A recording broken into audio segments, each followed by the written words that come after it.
Dressed as a sailor, our assassin pretends to be fishing, while observing his quarry, the cleric Reginald Silver. That evening he scouts the area around the shrine, before returning to watch the cleric's residence overnight. In the dark of night, a figure secretly exits the cleric's house, and the assassin follows him to the mermaid's kiss. He sees him head upstairs after paying the matron, and so our assassin books a room for the night to gain access to the second floor. He spends the rest of the night observing the room occupied by the cleric. The next day, our assassin practices some creative writing. He also buys a sack and brass knuckles, and waits for night to fall. Under the cover of darkness, he sneaks into the cleric's house and makes sure he never wakes up. He then plants some incriminating evidence in Reginald's journal, then disposes of the body. But alas, someone spots him dumping the body into the canal and comes to investigate. The assassin quickly runs back and checks the crime scene, making sure he left no trace, then goes and takes care of the witness. With his dark deeds done, he returns to his tavern room. After a tense night, he decides to spread some rumours about Reginald's dalliances in the mermaid's kiss. Soon Reginald's note is discovered, and all believe he committed suicide. He spends a day relaxing and listening to the mayhem he has created. Has the assassin gotten away with this assignment? How will he fare in his next task? Will it be spectacular? Let's find out now on Assassin. Hello everybody and welcome to Assassin. How are you doing today, Rob? You know, I would like to say great, and I know that I've been doing a lot of complaining at beginnings of these episodes, and I don't want to be a negative Nancy, but I just feel like I have to speak out. Uh-oh. What has happened? I mean, this is a time when there's just so much chaos going on in our country, and I feel like we're all called upon to get up and talk about what's important. And so, Neal, as you know, I was just in the green room. Uh-huh. And the champagne fountain was a little flat. I mean, I What do you mean? It wasn't tall enough for you, or the bubbles weren't? There was no carbonation.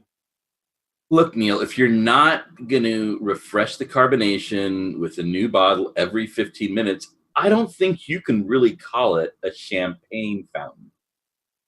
I mean, I appreciate it. Everything else was great, the fruits, but I just feel like to defend Western civilization, because if it's not, if you're not refreshing, you can't really call it a champagne fountain. And if you don't have a champagne fountain, you can't really call it brunch. And brunch is the ultimate bringing together divided meals into one meal where there's strength, even though lunch and breakfast are so different. One is sandwich-based, one is often egg-based, and yet they come together to make a stronger meal. And the champagne fountain is a core part of that. I agree. This is an experimental, low-carbonated champagne. It's Dutch. Might as well be a sparkling wine. Might as well be a crappy California sparkling wine. Okay, first off, don't you say anything about California wines, all right? But secondly, this was a Dutch treat that we thought would be even more fancy and exotic than typical champagne, but clearly either it's fallen flat on its face or you're not a man of true taste and can't appreciate a nice Dutch champagne fountain. I am a man of taste, and I was going to say this anyway, just to show that I did notice the positives, appreciate the positives. And I did want to say that I appreciate that the new vehicle elevator down to the vehicle vault was constructed with more than enough room to accommodate the Robcopter. I didn't even have to have the rotors folded in. It's because I care. And that's the attention to detail. Exactly. That shows you care. And so I get it. And I can tell this was just one little slip. Fire a couple of people just to make an example to the rest every 15 minutes. No. All right. I will make sure all of our employees are For constantly America. working. Refresh that champagne fountain. It'll be fixed for next week, I promise. You guys won't hear about it next week. All right. We can only hope. All right. Well, aside from the disaster that was the non-functioning or less than optimally functioning champagne fountain. Worst thing since Pearl Harbor. Worst disaster since Pearl Harbor. Wow. Yeah. Let's. I've got nothing on that one, Rob. Let's no guest has ever been treated worse. Let's talk about our session today. I can't.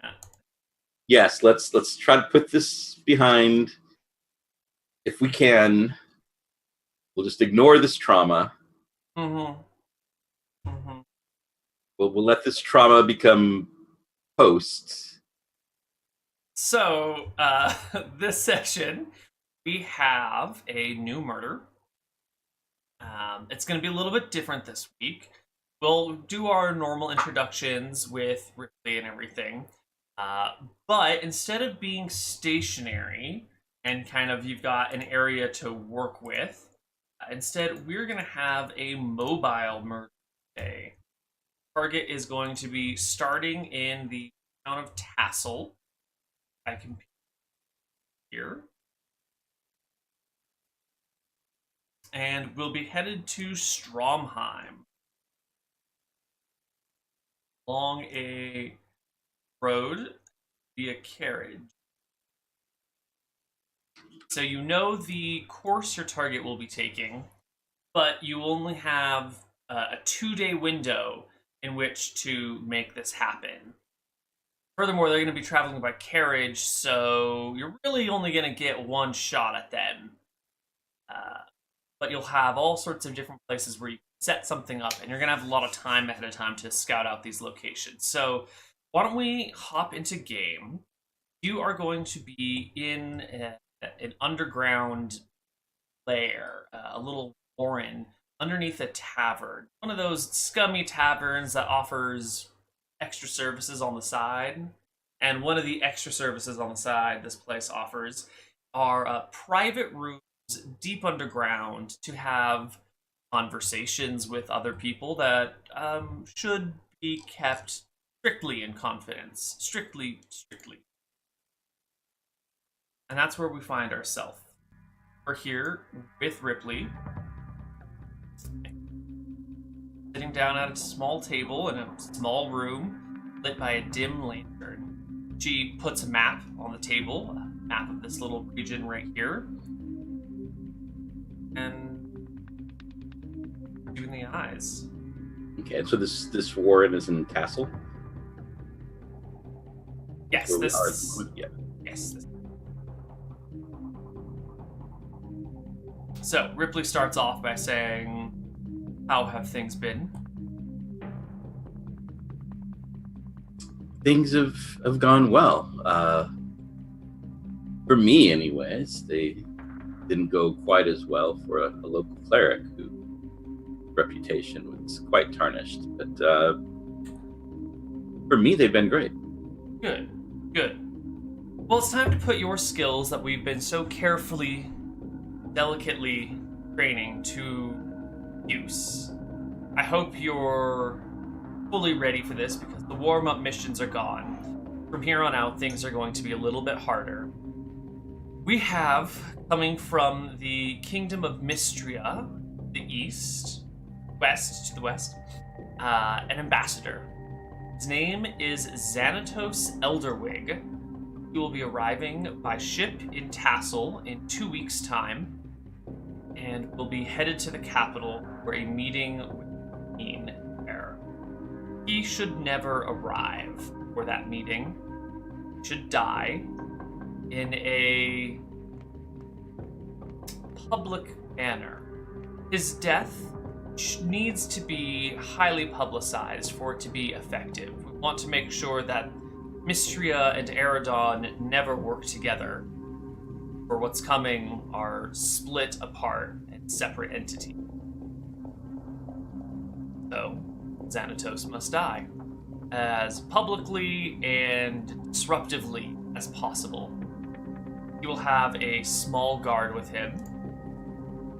3 individual soldiers, plus the captain of his guard, a man named Kel Valis Erengard, as well as an assistant that he takes everywhere with him, named Mindy, and his carriage driver, which I believe is just a fuddy old man.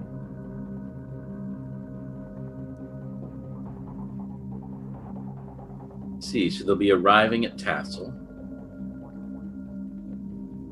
Disembarking from there, hiring a wagon from the same carriage service they always hire whenever they're in town. I've taken a look at the roster. There was already a man assigned to the task. The old man driver, Thieves. And he's heading to Stromheim. That's right. Yep, it'll be a 2-day journey. So they'll arrive by ship, spend a night in Tassel, and then take a carriage all the way to Cauldron, spend a night there, and go by carriage to Stromheim. The distance between these places is quite large. Tassel and Cauldron are 39 miles apart. Cauldron and Stromheim are 43 miles apart. So they're both a full day's carriage ride. Don't let them get ahead of you. And I'm already wondering if perhaps we might travel at the exact same pace. How is this Jeeves someone that is always employed by the diplomat, by Xanatos, or is it just simply who's on the roster? Who's on the roster this week? The carriage company employs many drivers and many different carriage types.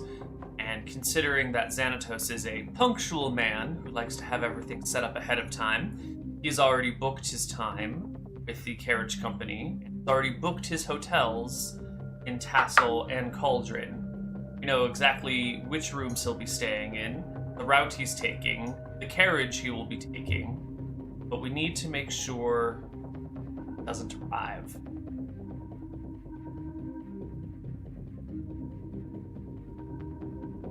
Right then. When does he debark in town? We'll debark in 2 weeks.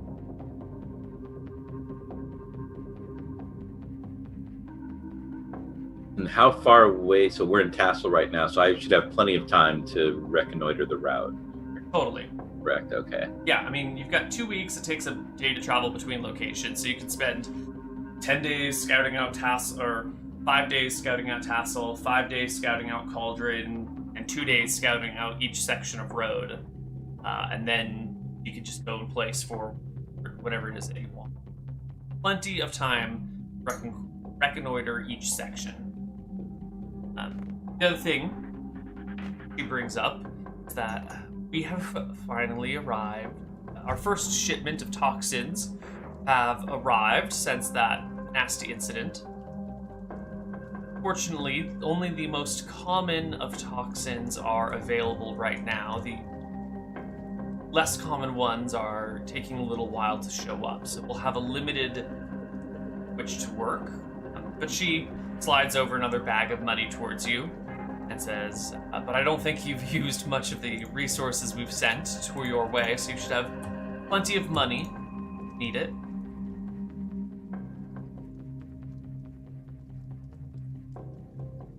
Do you have a question? count on if I were to say require a horse to escape, or I still will need to examine the route before I can make a plan. But in case something extraordinary like that is needed. You should have funds, she says, tapping that bag again, to buy a horse. DM double checks his notes to make sure the player can afford a horse. The DM is pretty sure it's gonna be fine. Because you're getting 6k now, and I think a horse is 7.5k, and you should already have... You haven't spent very much of the money you've been given. I think you probably have like 10k in the bank already. Although I don't know because I haven't been keeping track of it directly myself. I haven't been keeping super good track of it either. Okay. I knew I wasn't spending... I knew I wasn't going anywhere near the totals. Uh-oh. Okay, I'm gonna do quick assessment. Let's call it 10k. Maybe. So let's start with 3,000, and then you got 4,000. You got 5,000. So you've been given 12,000 plus the 6. You've been given 18. And I want to say you probably spent like 3,000 thus far. So we'll put you at 15k total. Okay. Maybe it's time to start keeping track of it. Maybe, you know. Well, the amounts were kind of so small, I wasn't really worried about, like, Yeah. 4 gold pieces. Right.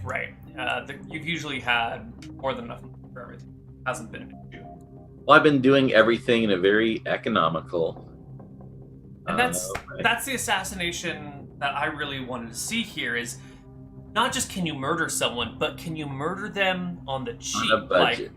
Yeah, and can you create the least amount of plastic waste while you do so? Because we all know that zero waste and a plastic-free environment is an important thing, and you have to include it in every aspect of your life. You can't just be zero waste when it comes to things you don't like. You got to do it in every facet of your life, which includes when you murder people. And I appreciate your commitment to recycle.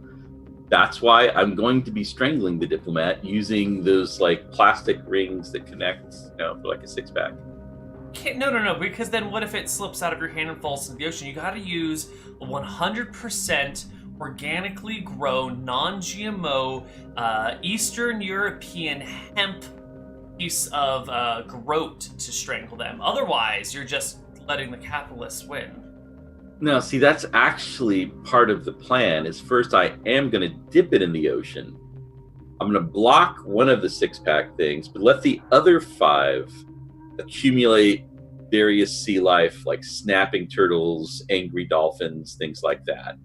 And so when I strangle him, it's the double thing of he's being strangled in that 5th one, but his head is also being mauled by 5 angry sea creatures. Well, that does sound terrifying. This was supposed to be a terroristic open mission. Yes, it is. Nothing says randomness and chaos like having your face torn off by 5 angry sea creatures. Perhaps. 40 miles inland. Perhaps. Okay. So, any other details you need? Yes, the 4 guards that come with our dear Xanatos Elderwig. 3 of them are unnamed NPC guards. One of them is a named captain. They will each be riding horseback alongside the carriage. He's done this before. So Xanatos and his assistant Indy will both be in the carriage itself. One of the guards will sit up front with Jeeves, the driver, and then the captain of the guard will be out in front on his horse, and his 2 buddies will be flanking the carriage as they go. So they'll have like surrounded protection on the go. But before we killing him in the midst of all that would be an accomplishment. Definitely be an accomplishment. So let's start. Actually, jumping ahead here. Do you have any questions right now, or should we start taking a look at locations? I'm gonna want to. Are you saying this in character as Ripley, or just to me in general? To you in general. Okay. I'm starting to put together a plan. I do want to spend a few days looking over the locations in Tassel and running the route up to the end and back, examining everything along the way. Let's say a week for this. And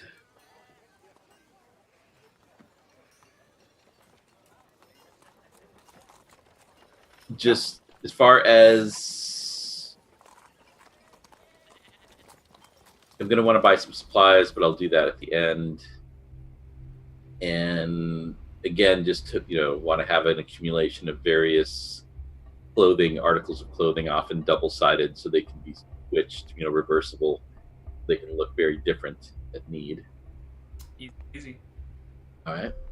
And so we'll start in Tassel, I guess. So the places I'm going to want to examine is he spending the night in Tassel after his... Yes, the ship will arrive in the late afternoon, and he'll be hopping off, and he has an inn-room in Tassel.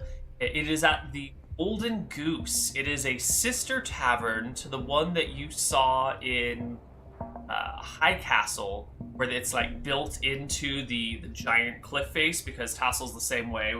It's same architect? Same architect, same building company.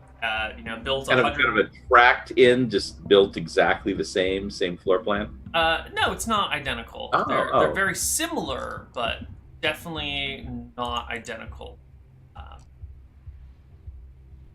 And no one should say they are. Yeah, and I definitely didn't, show you this to you a few times in ahead to get you already used to the layout and everything. Not here. So this is the layout of the tavern. Ripley produces a small map of it so you can see where all the individual rooms are. Yes, I see that it just works.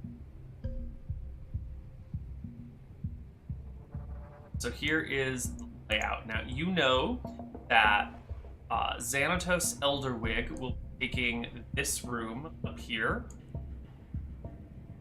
And his captain, his primary bodyguard, Kelvalis Erengard.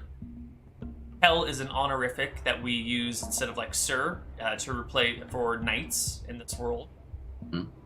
And then Valis Erengard would be his name, denoting that he is also a noble because he has a last name.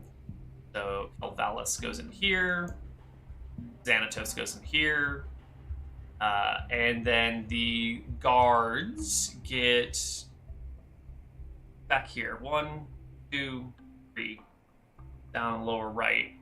And the assistant gets this room up here, leaving this fourth room open if anyone wants it. And these 2 rooms back here open if anyone wants them. All right.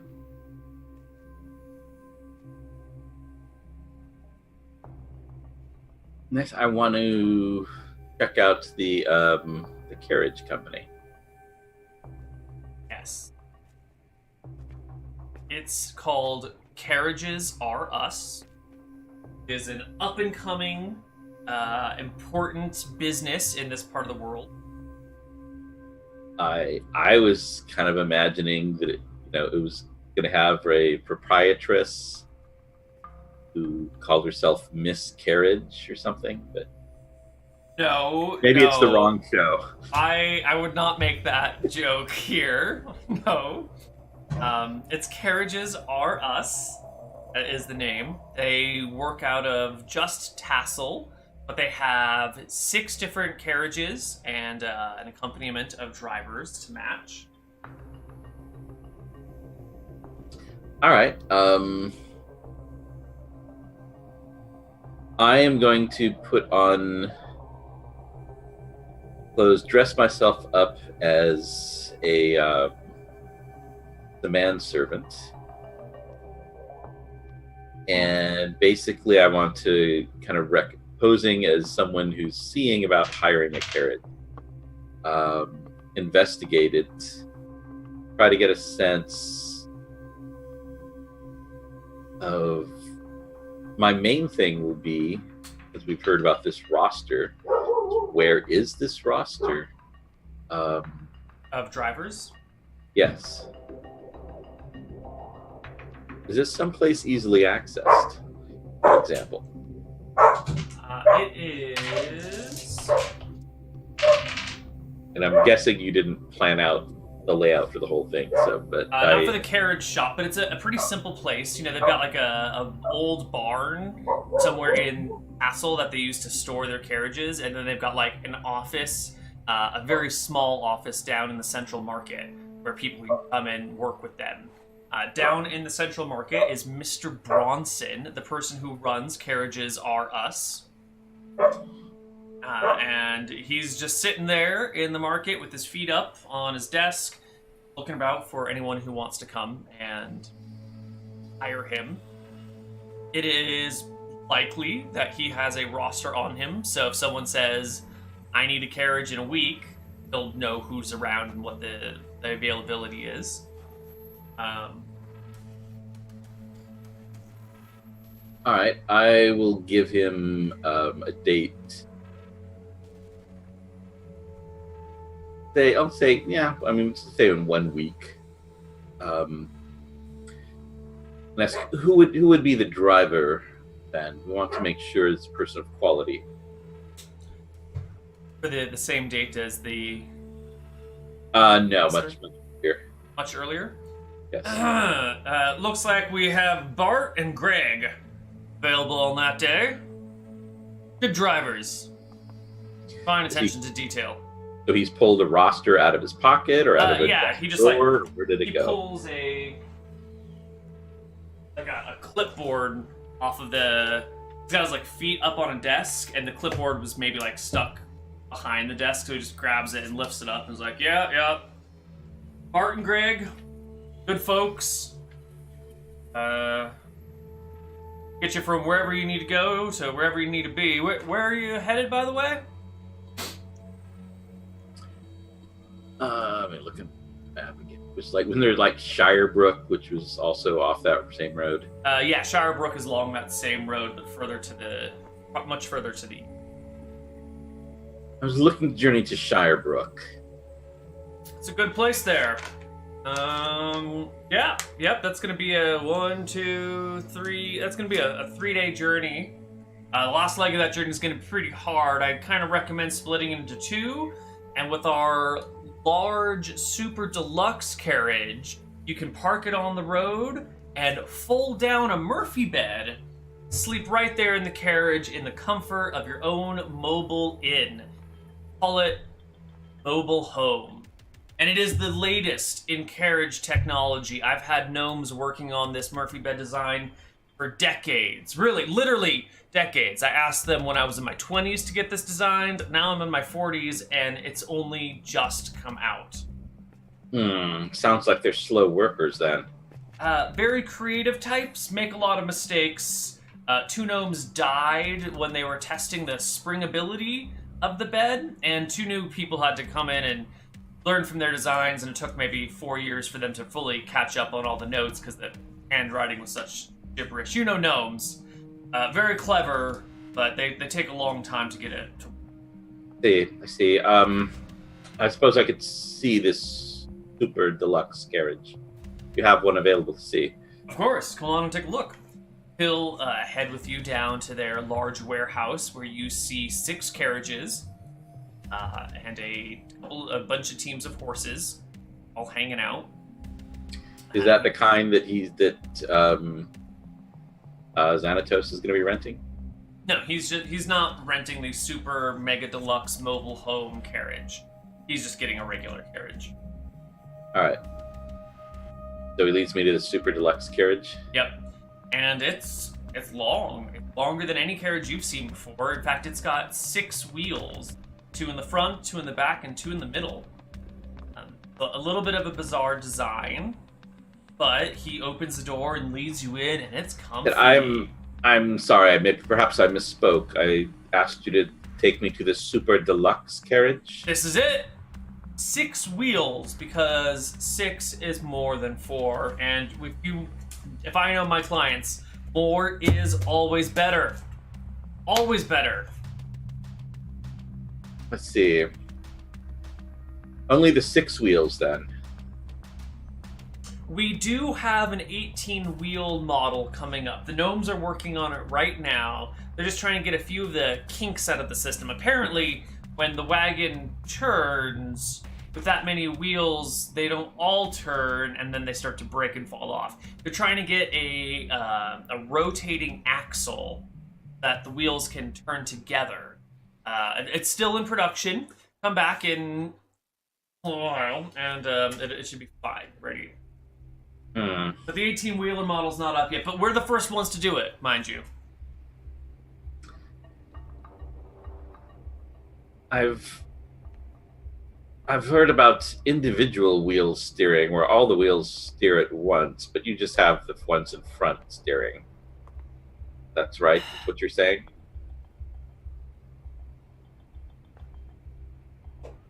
Are you looking to rent a carriage to Shirebrook, or are you just wasting my time, buddy? Seems annoyed at your disparaging of his carriages. I mean, who's doing the wasting is up for debate. I shall keep this in mind and see what your competitors have to offer. Perhaps they have something that involved more gnome deaths. 2 gnomes died, you say? Just 2? Just the 2? Just the 2, father and son. Yep. Ended that whole line. Real tragedy. Well, we'll see what your competitors have to offer, and then perhaps if there are no other options, I may come back here. Well, there's only one other carriage company in town, and it's run by a lady named Carol. He's only got the one driver, and named Tito. And I don't think you want to drive with them, because as good as Bart and Greg are, Carol and Tito are that bad. Tito's just a terrible driver, hits every bump on the road, and Carol overly manages everything. It's just, you don't want to go with them. We'll see. I'm not in the habit of taking the recommendations of competitors as Suit yourself. There's truth. Suit yourself. I'm just saying, go with Bart and Greg. Bart and Greg are the man. Independently. Yes. Good day to you, sir. Day to you too. All right. So I've noted where the clipboard is. So now it's time to take a journey. Is it possible to... I'm not going to walk all the way out there. Is it possible to hire a horse? You can buy a horse. Well, I don't really need to buy one yet. Yeah, but horse rental is a hard thing to do in an age without, like, GPS or credit cards, True, you know? Like, true. you have to put a down payment that's equivalent to buying the horse. It's just a lot easier to just buy one and other details. Or you can just walk. We can just spend a day getting to the next location and kind of hand wave the... I guess. All right. So let's go ahead and go to the next location then. We'll take a day, long, hard walk, and see. I'm examining things along the way, obviously, looking for secluded spots, bends in the road that we can't see around the bend because of the trees, right? Various things like that. So let's take a look here. the west road between Tassel and Cauldron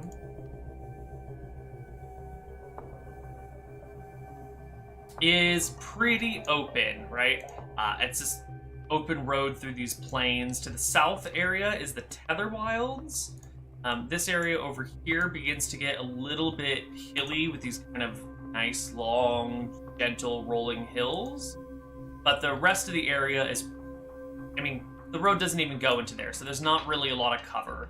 The trees along the west road between Tassel and Cauldron are sparse, if any, and there's really no good cover spots at all. Is it farmland? Is it wilderness? Is it just like a lonely road plains? Near Tassel and the sections near Cauldron are farmed, with the in-between area just open wilds. Now there's tall grasses, especially closer to Cauldron. This section right here has a lot of very tall, naturally growing grasses on the side of the road.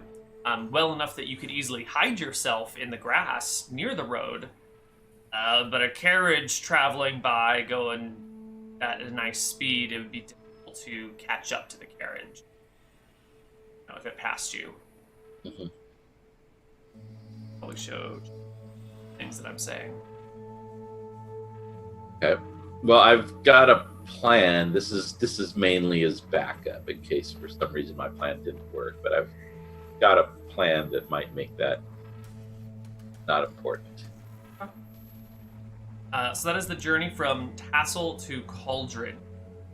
In Cauldron, Xanatos Elderwig will be staying at the tavern, the inn called the Fourth Haven. Now, this I just gotta say, Neal, I know this isn't shenanigans. I'm trying to be serious, but every time you say Xanatos Elderwig, does that sound like something from somewhere else? I don't know. I'm just having a hard time taking this guy seriously with a last name like Elderwig. I'm not very good at naming things. All right, its carriages are us. I'm just imagining him with one of those big, like, English barrister wigs and his pinky up. Ooh. Up until 3 a.m. last night, the captain of the guard wasn't named Kelvalis Arengard. His name was Billy Barry. And last night around 3 in the morning, I'm like, no, Neal, we can't call him Billy Barry. We have to change his name. And it took me like 15 minutes to come up with Valis Arengard, all right? So I have some strengths as a DM, and I have some weaknesses, and naming things is one of my weaknesses.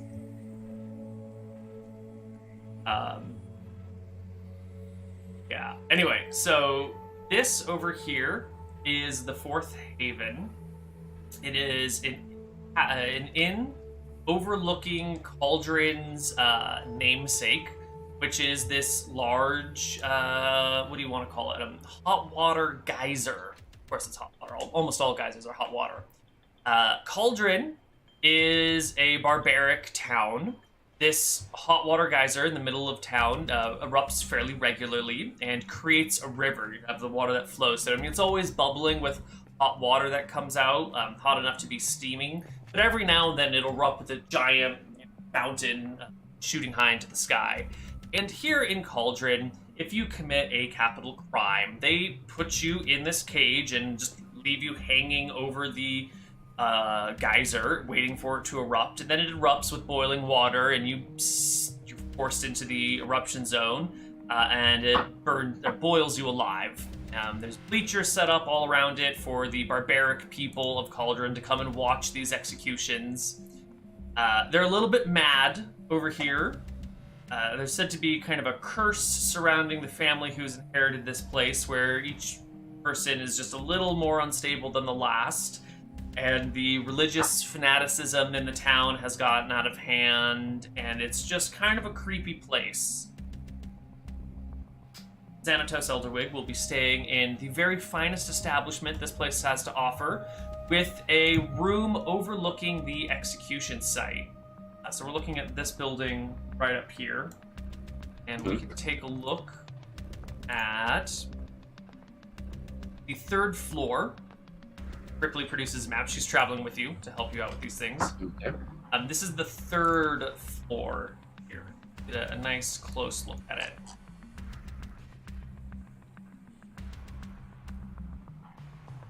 Here we go. So, Xanatos will be staying in this room, and Valis will be staying in this room. And on the 2nd floor, we have the assistant Mindy, and the 3 other guards are all staying down in this room. Leaving the 2 rooms above that, this one right here, and this room here, empty. No one's staying here. At least not yet. And then on the ground floor, we can see we've got just kind of like an open tavern area for people to congregate. Pre-boiling someone alive, where this is where you pre-party. How often does the geyser go off? The geyser goes off a few times a day. Sort of haphazardly, but you can probably count on 2 to 5 eruptions a day. Fortunately, there's not enough executions for everyone to see something every day. So,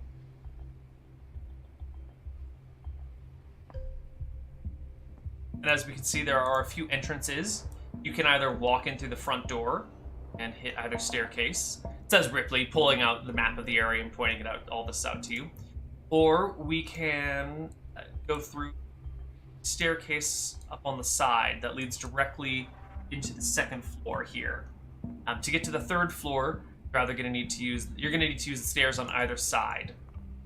There's no direct way to the 3rd floor other than the staircases, although, she says, tapping this section of map, these roofs on the 2nd floor do provide fantastic access to windows.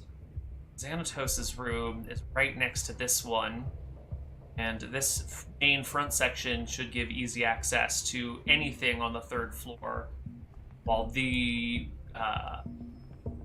bleachers give access to the windows on the 3rd floor up here. Going up for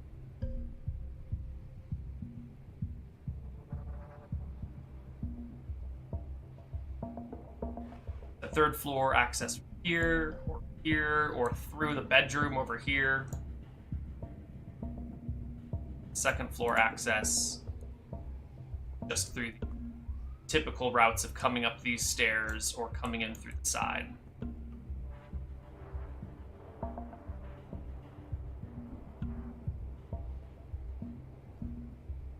Yeah. Anything else you want to see on this map, or ask, or discuss? That's good. They, that stables to the north? Where do they house the horses? The carriage company is in charge of putting the carriage away and dealing with all that sort of stuff. I don't know if... Well, but the guards are going to be riding horses as well. I assume the inn would have stables. Where would the horses likely be kept? The horses are kept actually a little bit farther away. There's a groom at the tavern, the inn, who will take your horses to a third-party shop that deals with housing animals. Since this is like downtown in the very center of town, the horses are kept a little bit of ways because there's too much foot traffic here, and there's too many sort of fanatical types that'll get in the way. So horses are kept at a small barn a little bit away, and they'll have to be called for in the morning and put away at night. So they're not immediately available for people in the tavern. They need them in a hurry. I do go and surveil the barn just to get a sense of it. I'm assuming barns are not high security facilities that someone No. can get? Yeah, I mean, they are like storing horses, so there's going to be at least one guard on duty, but, it's. If you're gonna steal a horse, it's way easier to steal it kind of out than going into a town and stealing it from a large set of stables that's got a guard on it. So you can visit the stables there. It's on the east side of town. So I wasn't thinking of stealing a horse. I was thinking of feeding horses. Right. Xanatos would enter on the south and kind of go into the middle, get dropped off at his inn, and then someone would take the horses and the carriages and head kind of south and east to the barn where they're all being stowed.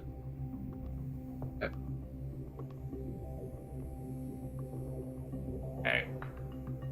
What else can I show you? What other information can you briefly discuss? Is it basically like once he gets to the capital, then he's staying in the palace? Yeah, once he gets to the capital, he immediately gets taken through the city streets into the palace, and that's that.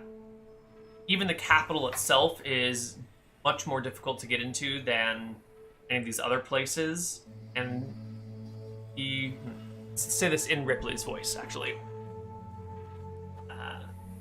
Castle walls are well guarded, and once within the city streets, it's a straight shot to the palace. There will be a royal guard to greet Mr. Elderwig at the city gates. So once through the city gates, everything gets much, much harder. I fully recommend making sure he doesn't reach the city gates.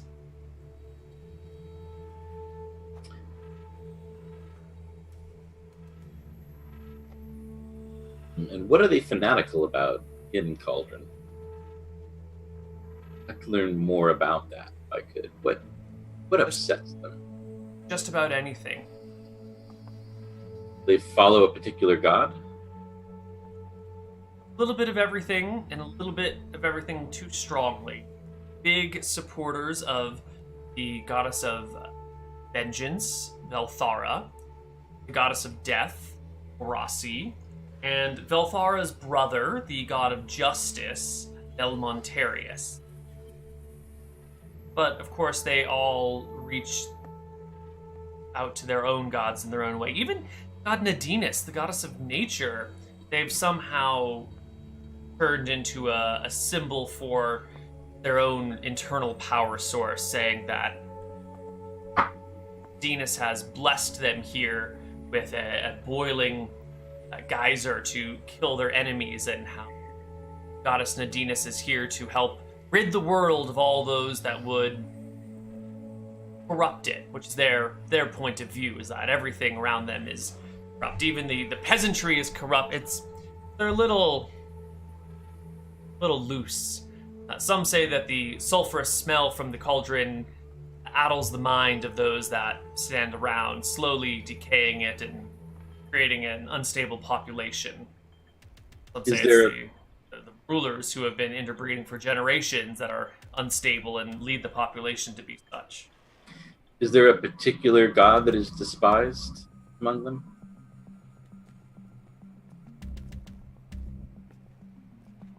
Thinks for a moment. Long and hard about all the gods.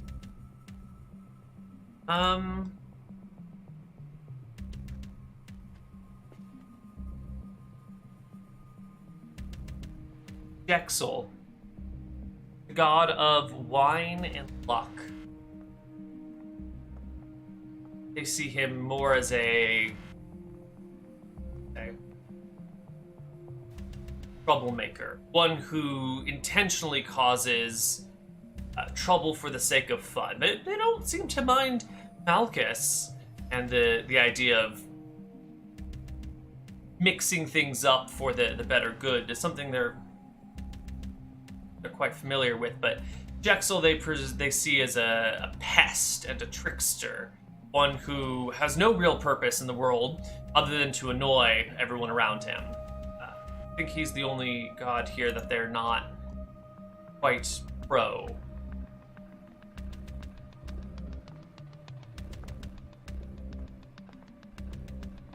Or it is the one sometimes also known as Newton. So I hear he's more respected by that guys.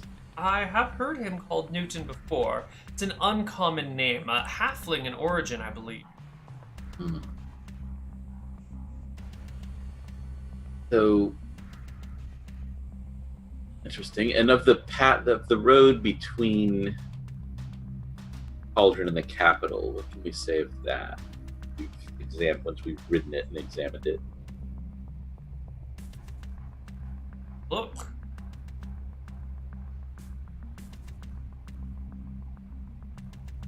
On in. The North Road from Cauldron to Stromheim runs right along the Wispwood, which is a dangerous place filled with will-o-wisps and other nasty things. The first section of road is fairly treeless. They make sure to keep the forest back so it never overrides the road to make sure that the road is nice and safe. But once you get past the Wispwood, you enter the very light forest surrounding Stromheim, forest of the Stromheim Vale. There is some cover there. There will be some turnouts and some nice blind angles if that's what you're looking for. Right. And what is the name of the country that the Xanatos is from again? Mystria. Yeah. All right. Is this country off to the left. Color for outlining.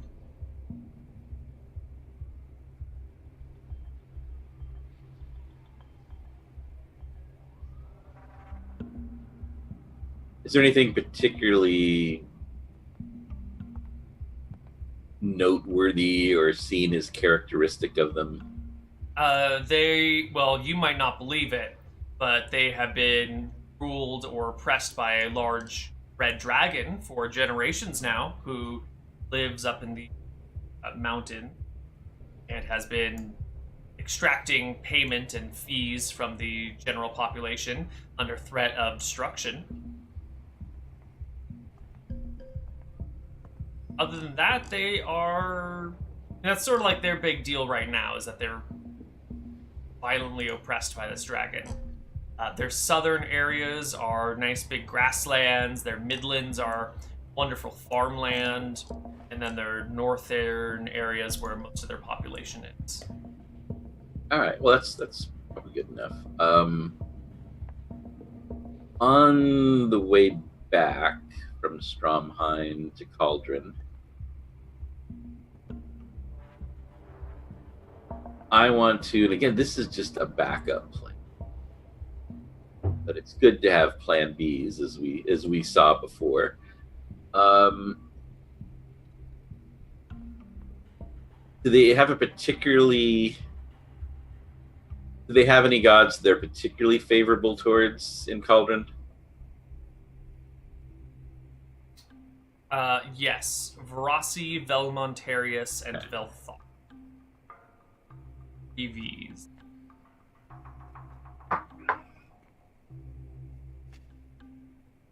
All right. While I'm in Stromheim, can I pick up a holy symbol of Verasi?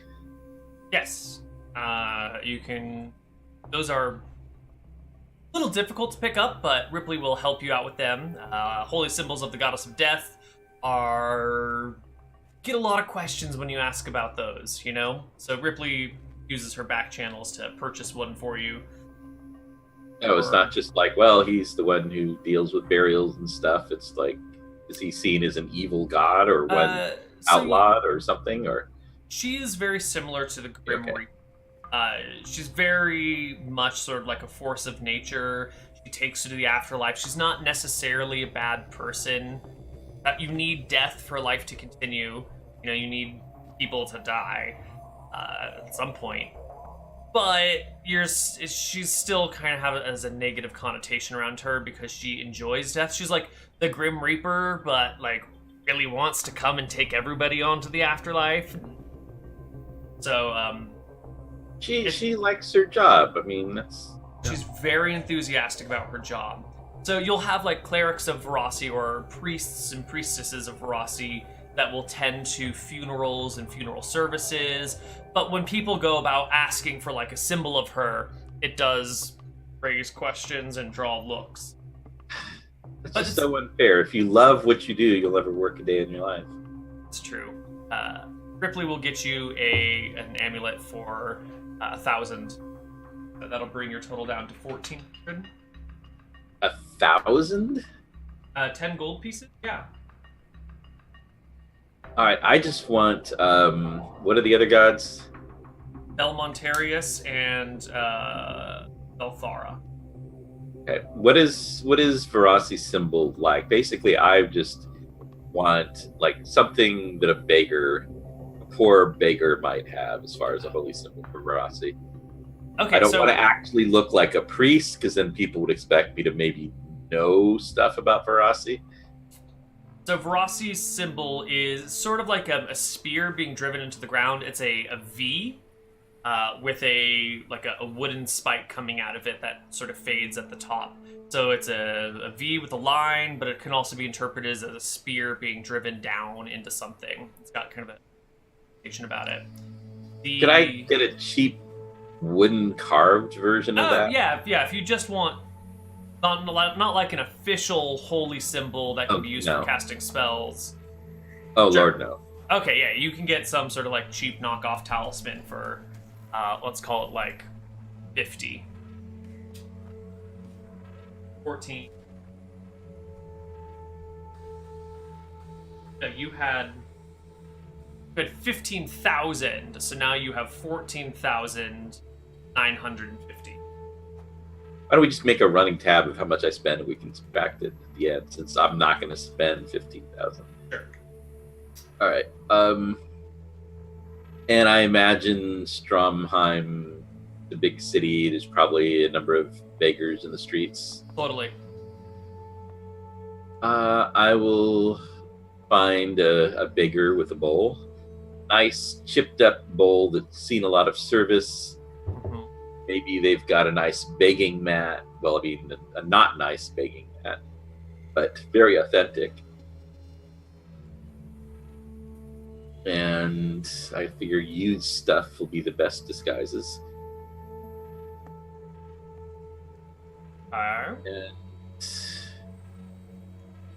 And I mean, what is the value of a bowl? Couple copper. A beggar's wooden bowl is a couple copper. All right. I will find a beggar. Sure. And I'll pull out 2 silver. I'll say, friend, you seem to be down on your luck. Please, sir, anything helps? Anything? I do not have a donation today, but I do have a deal. If you would sell me your bowl and your mat, and I pull out 2 silver, I hope to recompense you. Sees the silver you pull out and immediately rolls up his mat and stacks it with his bowl and hands it over to you. Thank you, sir. Silver? I give him the 2 silver, 1 for the bowl, 1 for the mat. All right. Good, authentic-looking begging stuff. Totally. I'm assuming Tassel is a big port, and I can get plenty of supplies there. I don't have to buy everything here. I see Stromheim is a big, cool castle, and Tassel is one house. But yes, Stromheim is the big capital. Tassel is just some small, pissant little town. But it is something I could get. You know what? Better to get it, buy things as far away as where I might use them. How many horses are involved here with the guards and the captain? 4 different horses. 4 horses will pull the carriage, and then there are 3 different horses for the rider. 1 for the captain out front, and 1 for the 2 guards that are flanking the carriage. The 3rd guard sits with the driver up on top. All right. How much for manacles, and a lock. I just need a short chain between them. Basically, handcuffs is what I'm looking for. Right. Manacles are 3,000 copper for a set that comes with a lock and a short chain. They're complicated and difficult to make, so they're expensive. Yeah, that's more than I'm not going to drop 9,000 on this moment.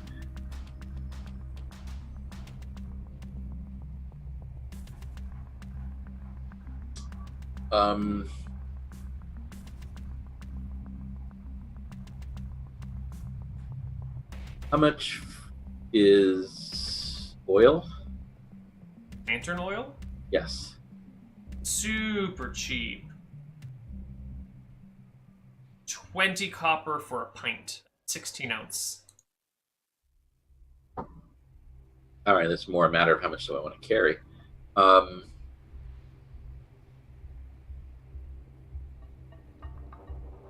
So trying to get a sense. 10 pints is probably kind of a ridiculous amount to carry. That's a lot of oil, yeah. That's like carrying 10 pint glasses. That's difficult to do. Well,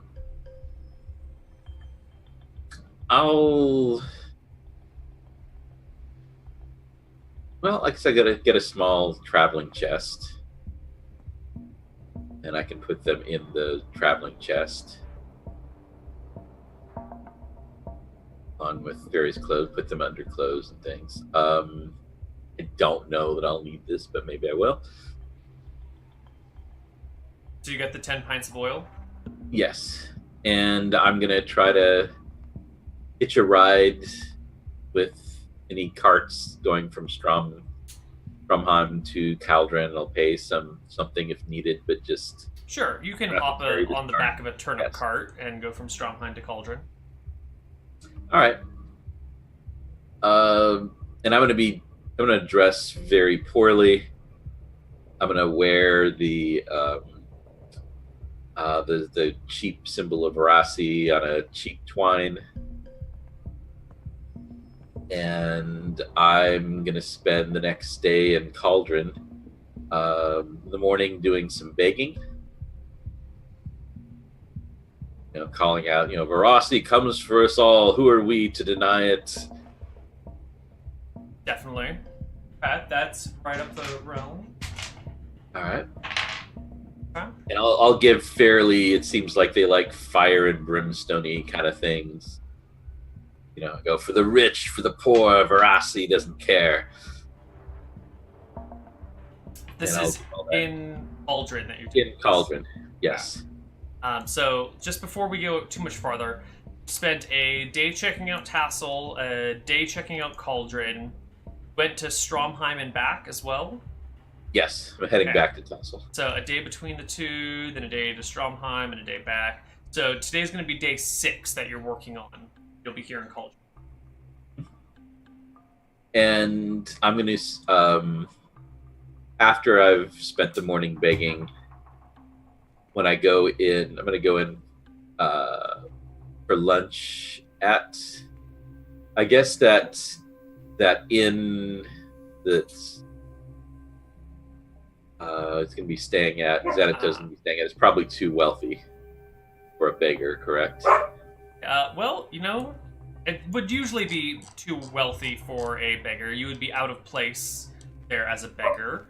I don't know if that's important to you. I'm just going to go to whatever. I'm assuming there's other inns that cater to the poor folk. Definitely, because this is the primo inn with the view of the execution site. So. All right. So I'm going to do some drinking at another inn. I want a popular one that has a lot of people, good-sized inn. Absolutely. And I'm going to start spreading a rumor about there's a preacher, calls himself the emissary of Jaxel, the diplomat, Jexel's diplomat, who's from, is it Mystara? Was that it? Istria. Mystria. Wouldn't surprise me if he was working the bidding of the dragon there. And he's trying to spread, because like half of them worship Jexel over there in Mystria. Damn foreigners. And he's trying to spread it here at the command of that dragon, no doubt. Mm-hmm. That's why the dragon targeted Mystria, because they were a bunch of low-life Jexel worshippers. Will Jexel worshipping sons of bitches who think that all you gotta do is get luck on your side and everything's gonna change. They don't realize that it's hard work. Those people over in Mystria ruled by their petty, stupid red dragon. They're just a bunch of low-life miscreants. Even the people that live on the eastern seaboard with them, their eastern seaboard, our western board, are just a bunch of fancy, wussy people. They're not nearly as bad as those people from Misty Rapids down the way to our east, though. Those suckers are even worse. Yeah, so that sounds great. If that's their attitude, I'm going to work that up and keep talking about this traveling creature, how wealthy he is, that he, from all the people that he's tricked into worshiping Jexel, and he gets all this money from them, and how he gambles with it and drinks and it's the finest carriages and et cetera, as he travels about. The people from Cauldron don't do very well with people not from Cauldron. They are wildly distrustful of outsiders. And this attitude has also made Cauldron not the wealthiest place, because who really wants to work with people who despise everyone outside of themselves? So they're also kind of a little on the poorer side here in town. So, this fancy noble from another kingdom ruled by a dragon who worships Jexel and throws money around like crazy is instant hatred for them. Instant hatred. All right, so I'll get that going just to precede this here. Should I need a religious riot? Because it's better to have a religious riot and not need it than to need a religious riot and not have it. Exactly. We're about halfway through our session here today, so we're getting kind of close to you needing to decide on a plan A. Oh, I did that in the first 2 minutes. Okay, what is your plan A? Well, first thing, we got to get back to Tassel. All right. Let's head over to Tassel then, and since we're about halfway, why don't we take a break here? Mm-hmm. We'll finish up all of our planning and then maybe take a short break and see how it gets executed. Mm-hmm. So we will see you in just a moment on the other side of our break. Bye, everybody.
Hello, everybody, and welcome back to Assassin.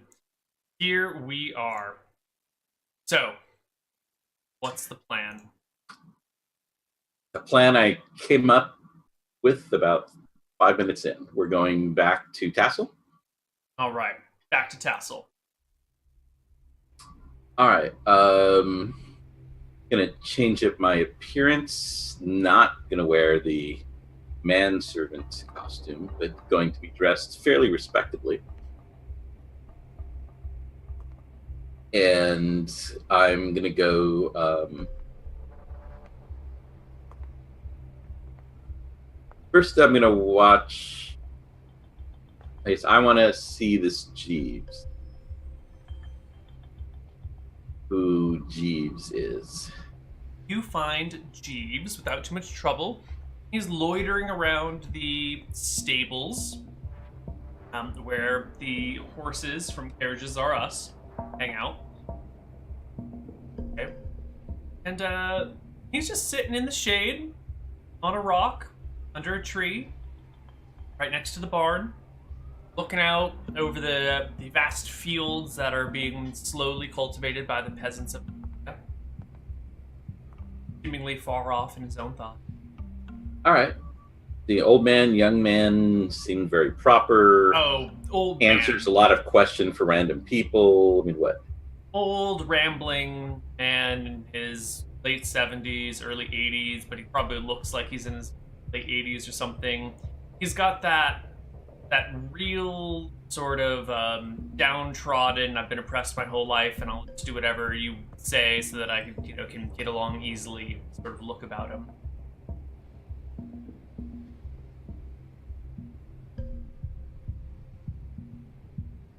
Interesting. No, I wonder if. And so, what does a typical peasant make? Silver a day. He's a carriage driver, so he probably makes a little bit more. Mm-hmm. A carriage driver. I have that. Driver, carriage, usually makes about 3 silver a day. Oh, okay. Makes triple your your day laborer. Okay, so it would be giving him what to him would be a fantastic amount of money would drain what I have. 3 silver is not a lot. Well, I'm just thinking, what's a fantastic amount to him? A month's worth of wages would be 720 copper a month. He'll make about 9,000 copper in a year. About. So, a couple of months worth of wages is a pretty fantastic thing.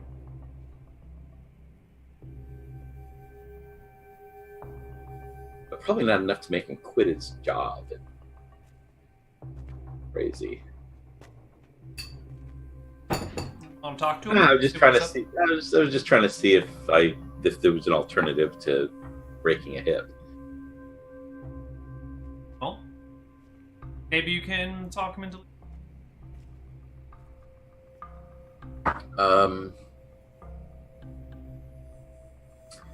Yeah, I will. When I see him sitting out there, I will get some food at a local inn, a large meal enough to share. And I'll, seeing him out there, just as I'm walking along, looking for a spot to have my lunch. I'll see him there and walking up to him like, this seems like a shady spot and a quiet, reflective one. Do you mind if I share this spot to have a bite to eat? Yes, my lord, please have a seat. Would you like my stump to sit on? No, you were there first. I don't mind, my lord. Just please. No, it's I wouldn't stand for it. So I'll sit and. Very generous, sir. And first, I'll start up, conversation with him for a while, just to try to get a sense of him. Just tell I'm new to this town. I just arrived by ship.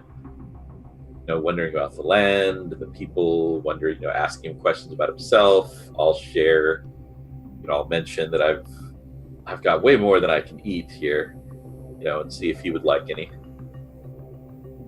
I wouldn't want to intrude on you or your meal, sir, but if you're done and you have any scraps left over, I'd be happy. If it's not too much trouble. Yeah, so I go ahead and share, and I try to get a sense of him, what are his dreams, his family, or there's her granddaughter he hasn't seen in a long time. Does he have family in another town and wouldn't mind taking a trip somewhere? My family is almost all gone. I'm estranged from most of them. I've spent my youth exploring the world and seeing many a wonderful sight. I've paid for my times and my crimes, and I'm trying to just live a simple, quiet life now. No more horse track racing or betting or fixing. No more thieving. Just a good, honest day's wage. A good, honest day's labor. Can I do an insight check to try to get a feel, as we talked about the family and strange family members, how he might be feeling about them? Yeah, give me an insight check. All right. Pull up the character sheet.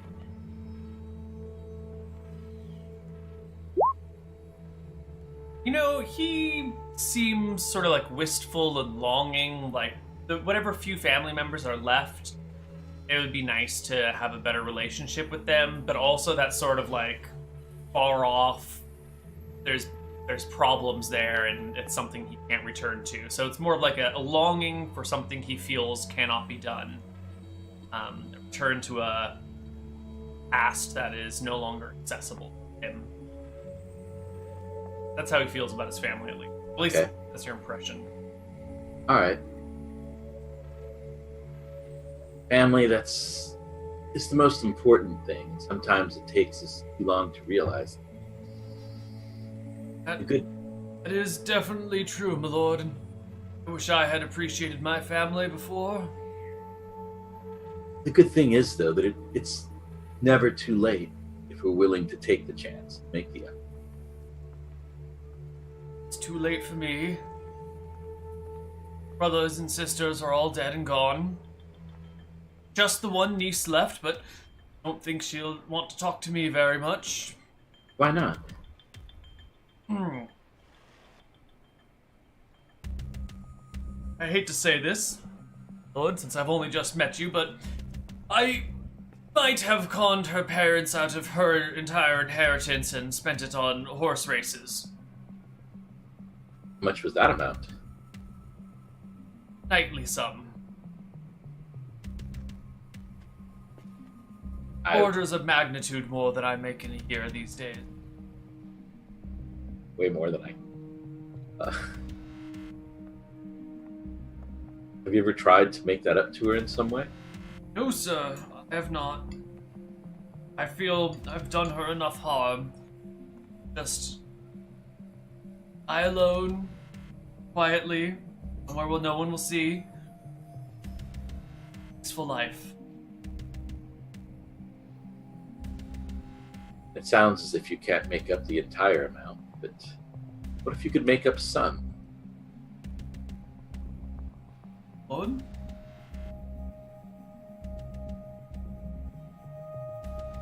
I just wonder if you have savings, or if it's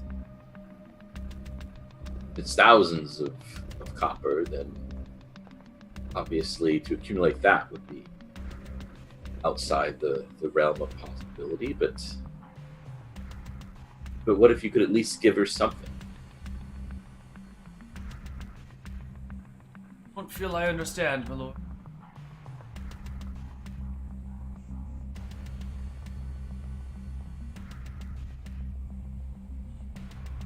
What?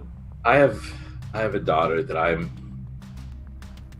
estranged from, and your story it moves me, makes me think of her.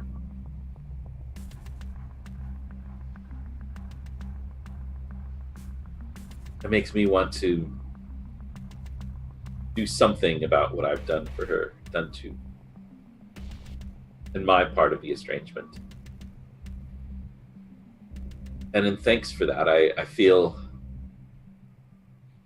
if your estrangement has been what led me to that, perhaps I can give you something to help you with your own story, that it might have a happier ending.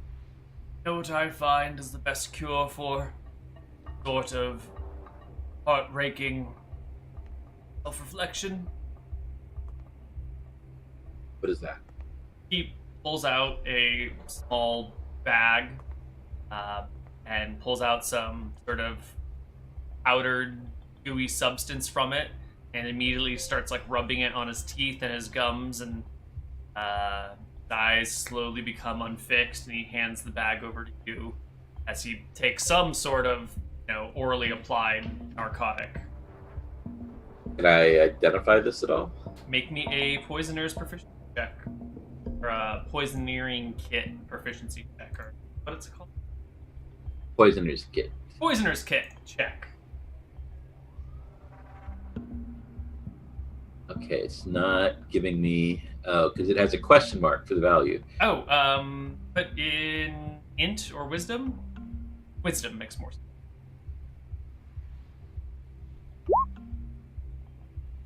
All right. Fantastic.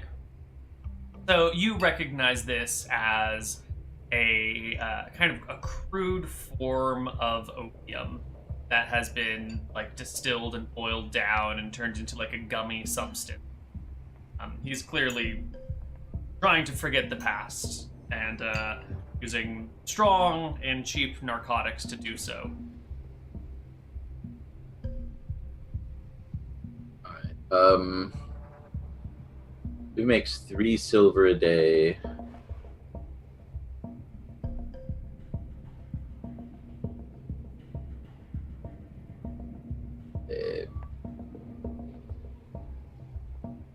I say, money is something my family has had. It's still...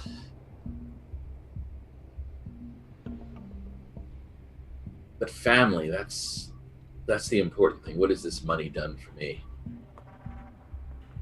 But if it might do something for bring you and your niece back together, mend the past, as I'm going to try to mend the past.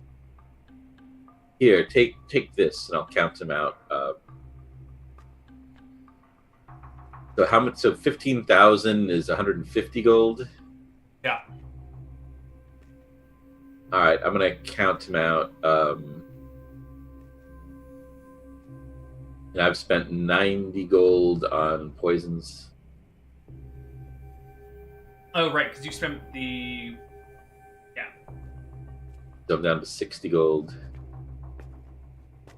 I'm gonna count out 5 gold coins to him. So here, you can give these to your niece.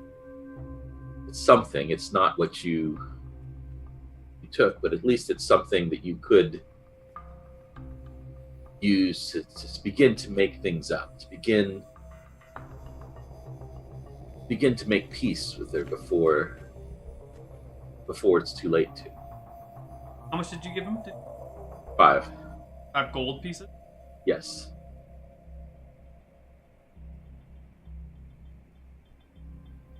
That should leave you with 52 gold. Okay. After all the other expenses that you've done so far. He's sort of unconscious. Like, you hand him the money, and you realize that he is, like, pretty far gone. He may or may not remember exactly what you said to him, and he's leaned most of the way over, so he's, like, resting against a tree at a really uncomfortable angle, and is just, like, drug out of his mind. Okay. And I'm going to go and maybe he'll stay drug-addled for a while with... Wakes up and sees how much he's got dispersed. And I'm going to dress as a respectable peasant, as a respectable workman. Wow. and I will use a wig, as well as for my disguise kit, as well as a hood, kind of a cap that ties around to make sure the wig doesn't fall off. And I'm gonna go. It's time to go apply for a job at the Carriages R Us. You get to back to Mr. Bronson, the head of the carriage company, back in the middle of town. It's been a few days, actually. You were here on day 1. It is now day 7. So and you're dressed fairly differently. And I have a blonde wig. Yeah, you've got a blonde wig. So he doesn't recognize you in the slightest. He's down in that same market square, feet up on his desk, sees you approaching and it's up, saying, "Welcome to Carriages R Us. Where are you going today, mister?" Actually, perhaps that is something that you could tell me. I've come to look for a job. I was asking about the carriage companies here in town. I heard that there's Carol's Carriages, and there's Carriages R Us, but that really there's only one carriage company in town, this one. Well, you heard right. You don't want to go to Carol's Carriages. They are inferior in all shapes and regards and sizes. Is what they say true, that you have super deluxe mobile inn? I like the term mobile home, but yes it is. We have a super deluxe mobile inn with folding beds, a great team of horses, 6 wheels, because more wheels is always better. 6? 6 wheels. You did not speak. You said 6. I said 6 wheels, good sir.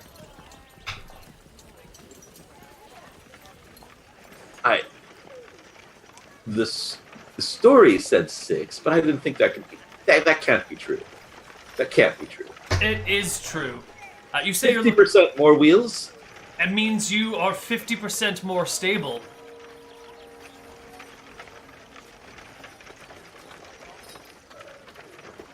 How are your driving skills? Can you take a team of horses? I can, sir. I can. I like to think, though, that my best skills are at making the customers feel that they're being treated like royalty. That I feel like that's what keeps them coming back. We might be in the carriage driving business, but our real business is customer satisfaction. It's the heart of any proper business.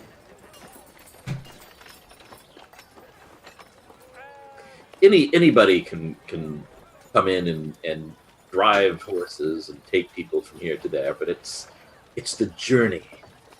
It's not reaching the destination. Well, it is also reaching the destination, but it's the journey. The journey is the larger part of what we do here. In fact, some say it's the whole thing. And so, it's quite important, yes. Now, unfortunately, we only have 6 carriages and we only have 6 drivers, so we have no need of a driver at this moment. But I have a new 18-wheeled carriage that's coming up. A few months, maybe a year. Come back then and I'll definitely have a job for you. See, that's... I'd really been hoping to work here ever since I heard the stories about the 6-wheeled carriage. Mm-hmm. Home. If there are any openings, will you keep me in mind? Of course. How would I get in touch with you? I give him the name of a fairly cheap inn nearby. I will be here for a few days, but then I'll need to move on if I can't find any work here in town. Of course. Okay. Yes, I'll leave him my name, which will be Samuel. Samuel. Lovely. You can find me. It's the inn there. Leave a word with the innkeeper if I'm out. Well, let me be honest. I hope I never have to call upon you, but if you do, I will definitely find you. Well, it would definitely be an opportunity for me to work for a company such as this.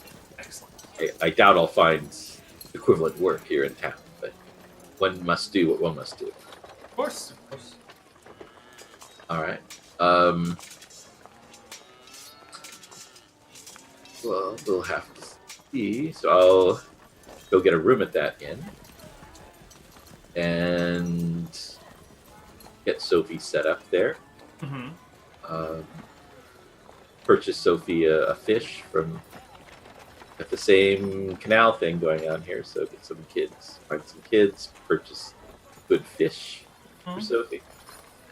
And I will go. I'll change my clothes up again, ditch the wig.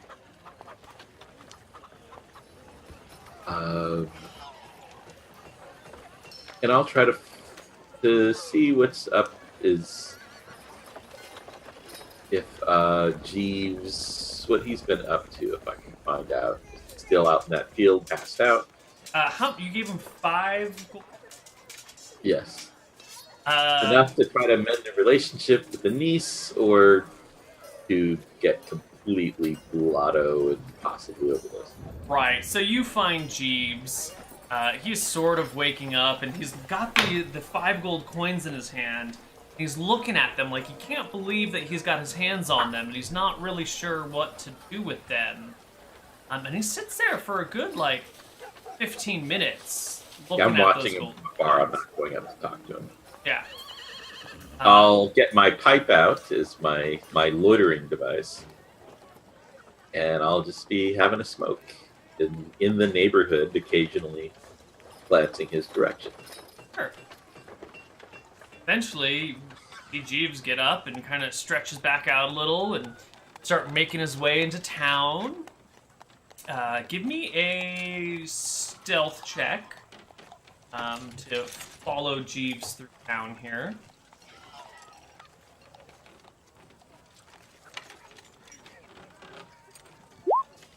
Oh, that is very good. Yeah, he doesn't see you at all. And Jeeves quickly goes through town, heads over towards the cliff, walks down the staircase down there, down to the docks below, and heads to the cheapest brothel in town, and heads inside.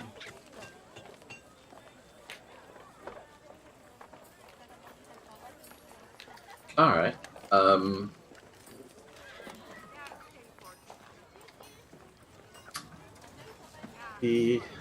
Not exactly the sort of work that you would expect the person who's driving the ambassador from Mystria to be engaging in. Yeah, so we'll have to see if 5 gold pieces is enough to make him miss a few days of work, lose his job. Okay. I will. You know what? I will. Can I kind of loiter, find a place to spend the night, and see if he leaves, see where he goes? It would be good to know where his home is if I have to be drastic. Sure. You are a master of disguise and a master of hiding around. So you can hang out down on the docks and see what happens to our beloved Jeeves here. Is this... So the stairs going up, are they somewhat precarious? No, they're well established and built in. It's a nice switchback. I mean, at the very edge, there's a railing, and it wouldn't be too hard for someone bumped to fall off, but it's rare for people to... it's... Even if they're really drunk, as one might be at a brothel? It does happen. People do sometimes fall off and fall to their death. Probably wouldn't attract too much attention if a old, intoxicated man fell off the stairs. All right. So I'll just keep an eye out for things tonight, see if and when he heads back to his home. He doesn't head back. He will actually spend the next 3 days, not 5 gold. So I guess, yeah, the next 3 days in a phase of hedonism and exploitation and, bumming around at the lowest levels of society. All right, we'll see if that's enough to get him fired then. I'm going to stay at the inn, be fairly upstanding and respectable. Yeah, it is enough to get Jeeves fired. He doesn't show up for work the next day, and it looks like Bart is going to have to stand in for him, which is unfortunate because Bart has a gig the next day, and so Greg's going to have to stand in for him, which is problematic because he's got a gig that same day, so they're going to go over and grab Lauren, one of the other drivers, and use her instead, and it's just kind of it's a mess. It throws the whole schedule for a loop. Do they come and I get a job offer? Yeah, so after like 2 days, now day 11 out of 14, Mr. Bronson comes over and finds you at your tavern and says, I've already forgotten your name, good sir. Samuel, of course. Turns Samuel, out, son of Jackson. Of course. One of our drivers, an older gentleman, seems to have disappeared. I hope he's okay. Yes. My first thought was for his safety as well. But now my second thought is for my business, and we do need a driver. He already has a full load in the coming weeks. Can you start in 3 days? Oh, absolutely. Excellent. Sooner if need be. No, we've already covered his missing shifts and rearranged the schedule. Besides, you'll need a day for fittings and getting the proper attire, and probably a day or two to get the feel of things and get to know the horses. Absolutely. Right, so I will go about whatever needs to be done to get hired here. I will try to show myself as a gentleman's gentleman who can be very upscale and very polite, not rough around the edges at all. Not like sand. Sure. And it's all rough and coarse and gets everywhere. Not soft and smooth. yes, sand, it gets everywhere. So that night, after I get hired, I want to try to, while I'm being fitted, etc., at Carriages R Us, I want to examine the place for ways one could get in, the office here. Looking for ways to get into the office? Yes. Well, it's a really small office, right? It's just that area where he kicks his feet up, so how would you close that up at night? I guess there's a door and a shutter, a set of shutters. Okay. How, I imagine I'll be probably, hearing, being lectured about their policies or whatever at the desk.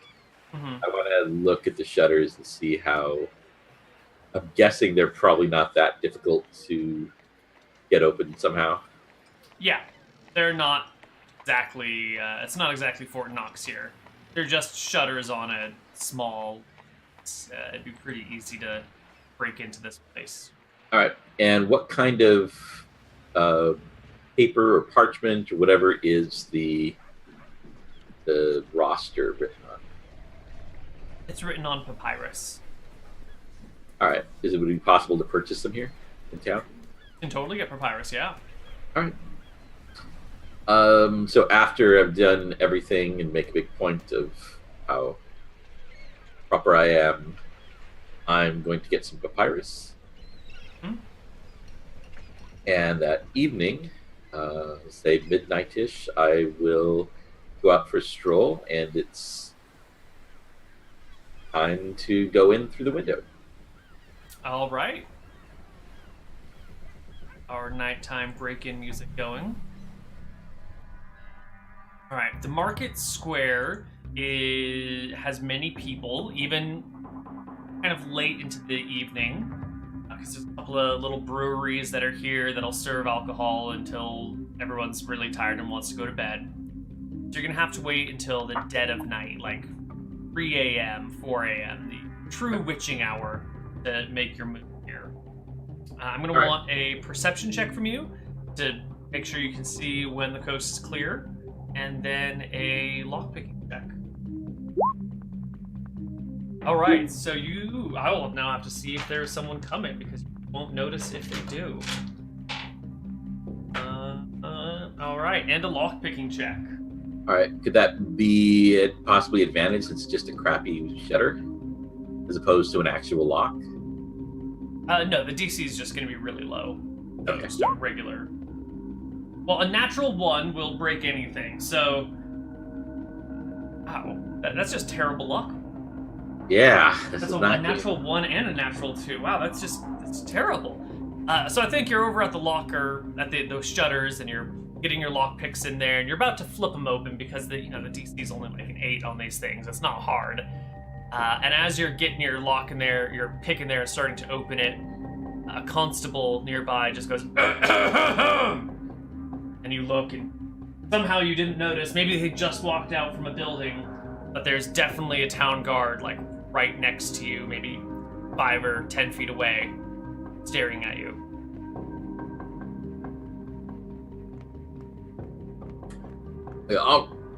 Good thing you, sir. I wonder if you could give me a hand. I worried that actually, you know what? I'm gonna even go into, since I've got the freaking acting feed, I'm gonna go into the voice of Bronson. And so I was worried that I'd left the shutter unlocked. It was kind of sticky, and sure enough, it was. But I think I need someone to kind of push up on it while I'm doing this. Do you think you can give me a hand? Of course. Just let me see your wrists. And that's going to be the point where I go, of course, and I hold out my left one, and I'll try to whip my dagger around, like, out and plunge it into his neck for an assassination roll. Right, so he goes to, like, get the manacles on his side and put it on your left wrist. Well, I don't let him do it. I hold it out to get started. Right, so you hold it out. He goes to get his manacles, and I think as he's looking for his manacles, you bring up the dagger. He definitely doesn't see it coming. He's not ready for this. You will get a surprise round on him. Make an attack roll. Ooh, that's gonna do it. That's gonna hit his AC. That's the full-on assassination with so 2d4 plus 4d6 d4 plus 4 plus your sneak attack and everything, which is critical as well. So 4d6, 2d4, and 4. A lot of damage. But 4d6? Is that my... Sneak attack is 2d6, but it's an auto critical, right? So it automatically doubles. Am I up to 3d6 at 4th level? No, it should be 2d6 at 4th level. I think it goes to 3d6 at 5th. Every odd level it goes up. Alright. So, 2d4 plus 4 plus 4d6. Yes, sir.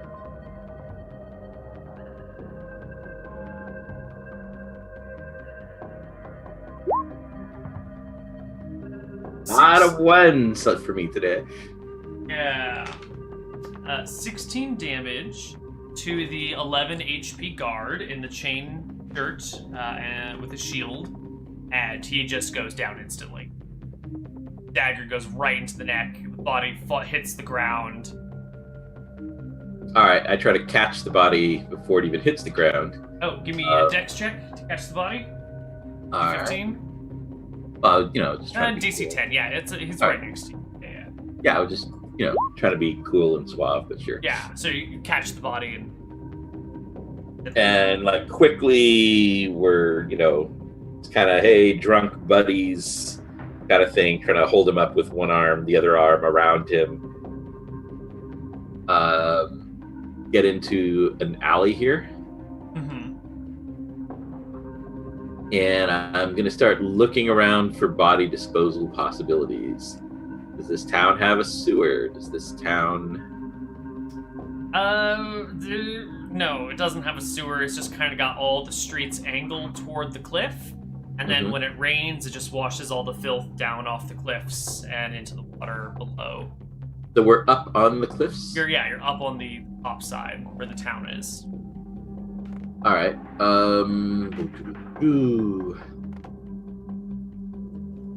Let's see. He's already got armor on. He'll stink. Just gotta get him into the canal without anyone knowing approximately where he would be.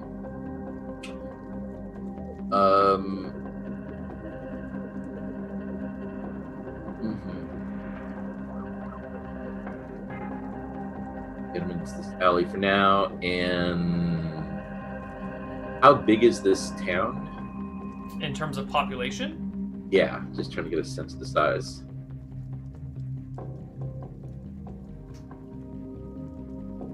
Here. Eridon.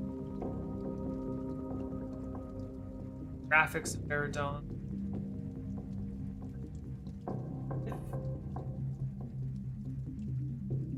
Tassel is population 7,400, so quite large for this area, actually. One of the larger population centers.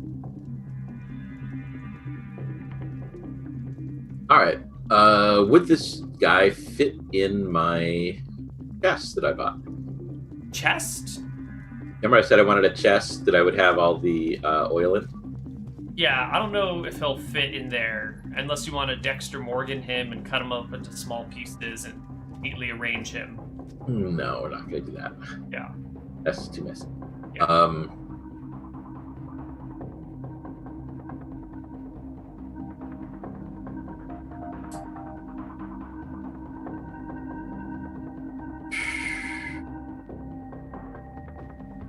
Are there...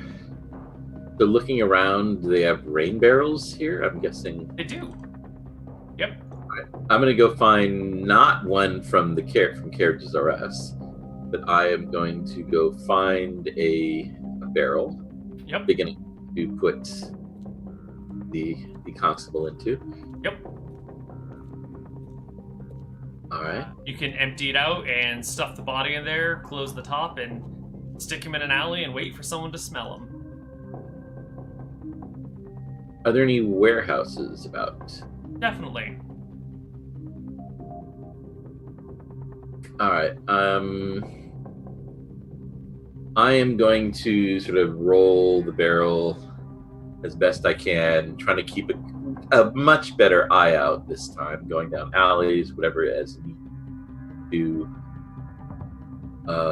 and try to get him to a warehouse. Yeah. And I will turn the barrel upside down so that I know it's open on one end, so right.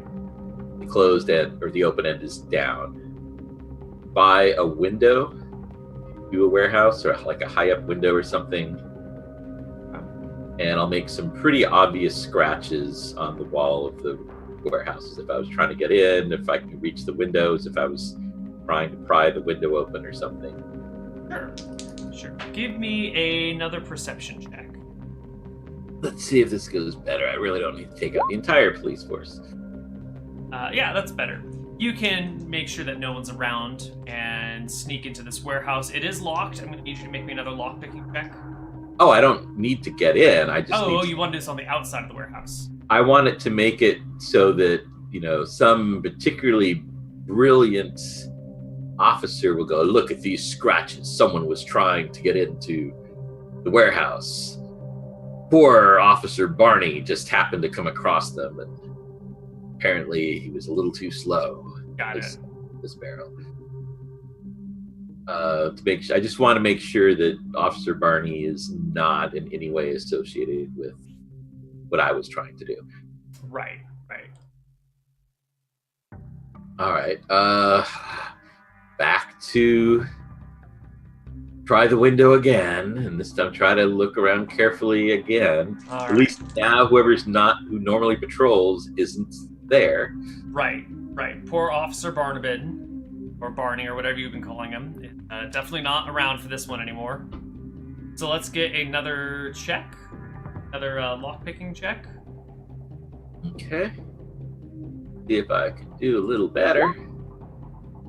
I did a little better. You know, you're just trying to open this window. That's not really a full lock on it, just an internal latch. So 8 was the number needed. You can break open the windows. All right, in through the window. Mm-hmm. I'm gonna have to move fast now. I'm gonna get the clipboard. Is there? I'm gonna take it back with me to my room. Do the work there. I am going to copy the style of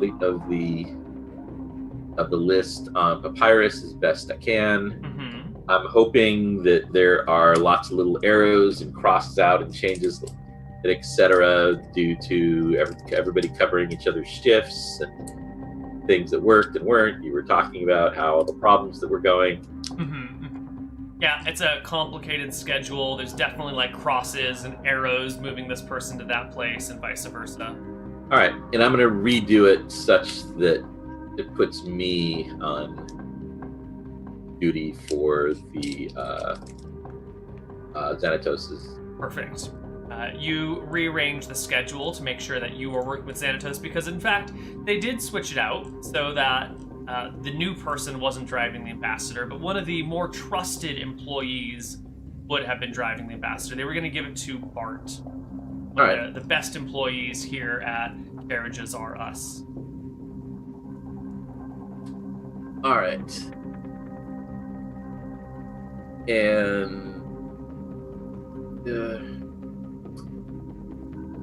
I put in all the arrows and things and try to make this thing not quite so obvious and put that back up.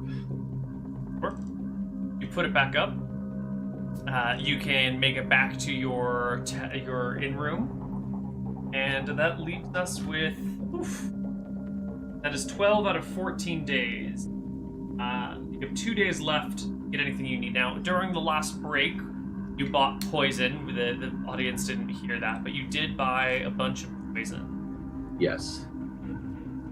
Enough to kill a horse 3 times over. Well, not to kill a horse, but to Yes. not be good for a horse 3 times over. 6 times over, actually.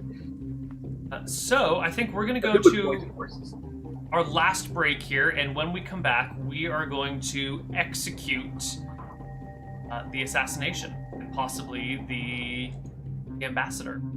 Yes. So we'll see you guys on the other side of our break for our finale here with Krob Assassin. Bye.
Hello, everybody, and welcome back to Assassin.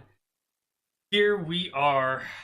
It's time for our final mission, or our final segment of this mission. So, day has come. Mm-hmm. You are in Tassel. You have all the information that you need. This is a guarded and terroristic mission. Your target is on guard, but they need to be killed publicly and as much attention on it as possible. You know that Xanatos Elderwig is just a diplomat. He's a level 0 NPC, so he doesn't have any exceptional hit points and probably doesn't have any exceptional AC. He's going to be in this carriage that you have secured a position driving. Mm-hmm. Tell me, how are you dressed for this job, and where do you have weapons? I'm going to be very well dressed. I'm going to actually go to his inn the night before and to tell the guards and tell the knight in charge of his security detail, I'm sure would be the person I would talk to, introduce myself as Samuel and say, I understand that I'm going to be driving a distinguished person. I wanted to check on your schedule. I assumed you wanted to leave at first light. How soon should I bring everything around for you? We expect to see you at the stairway leading out of the inn just around dawn. Mr. Xanatos Elderwig is a prompt man. I expect you to be just as prompt. I shall do no less. Is there anything in particular you would like me to bring, supply, for the journey? We have taken care of all of the needs for the ambassador. You simply must provide transportation quickly and safely. Absolutely, it shall be done. Right. So, day of. You're in Tassel. I am going to dress in as a respectable peasant. I'm going to have a dagger strapped in the small of my back, another in my boot. I'm going to have my chest with clothing, and it's just a smaller travel chest. Apparently not enough for body, but it does have, but with enough room for the 10 pints of oil, which are packed in with the clothes so they don't break during the journey, so that they're padded. I'd like to strap that up on the roof next to me here. Okay, can be done. And what about all the poison? You want to poison the horses, right? Yes, that's...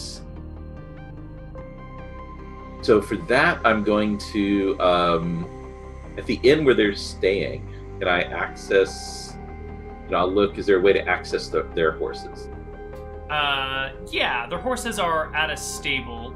Actually, they're being stabled with the horses for the carriage right now, since they don't really have that. Now, the issue is that Belladonna only has an onset time of 30 minutes, so if you feed them early in the day before anyone's around, it's likely to be kicking in when you're maybe still leaving town or just outside of town. Is that something that you want to do? Well, I'm thinking if the horses are a bit sluggish, I'm figuring this is not going to kill the horses, it's going to at most debilitate them. Correct, and it just might be like, oh, the horses are sluggish today, but no one is probably going to be thinking, I wonder if they can gallop, is what I'm hoping. Okay, so you're gonna feed it to them nice and early. Yeah. So how does this? So is it either going to be like absolutely no effect if they make their save, or will it just be a reduced effect? All right. So. I'm going to link this document to Twitch chat in case they're interested. to follow along with. So we're using type D poison. It is an ingested neurotoxin. We've got a fairly complicated poison system. We're not going to try and introduce you all to every facet of it right now. But the idea is, with this particular poison, it has an onset time of 30 minutes, and then it has one of many effects. You're going to do a double dosage, so all the DCs are going to be 5 higher.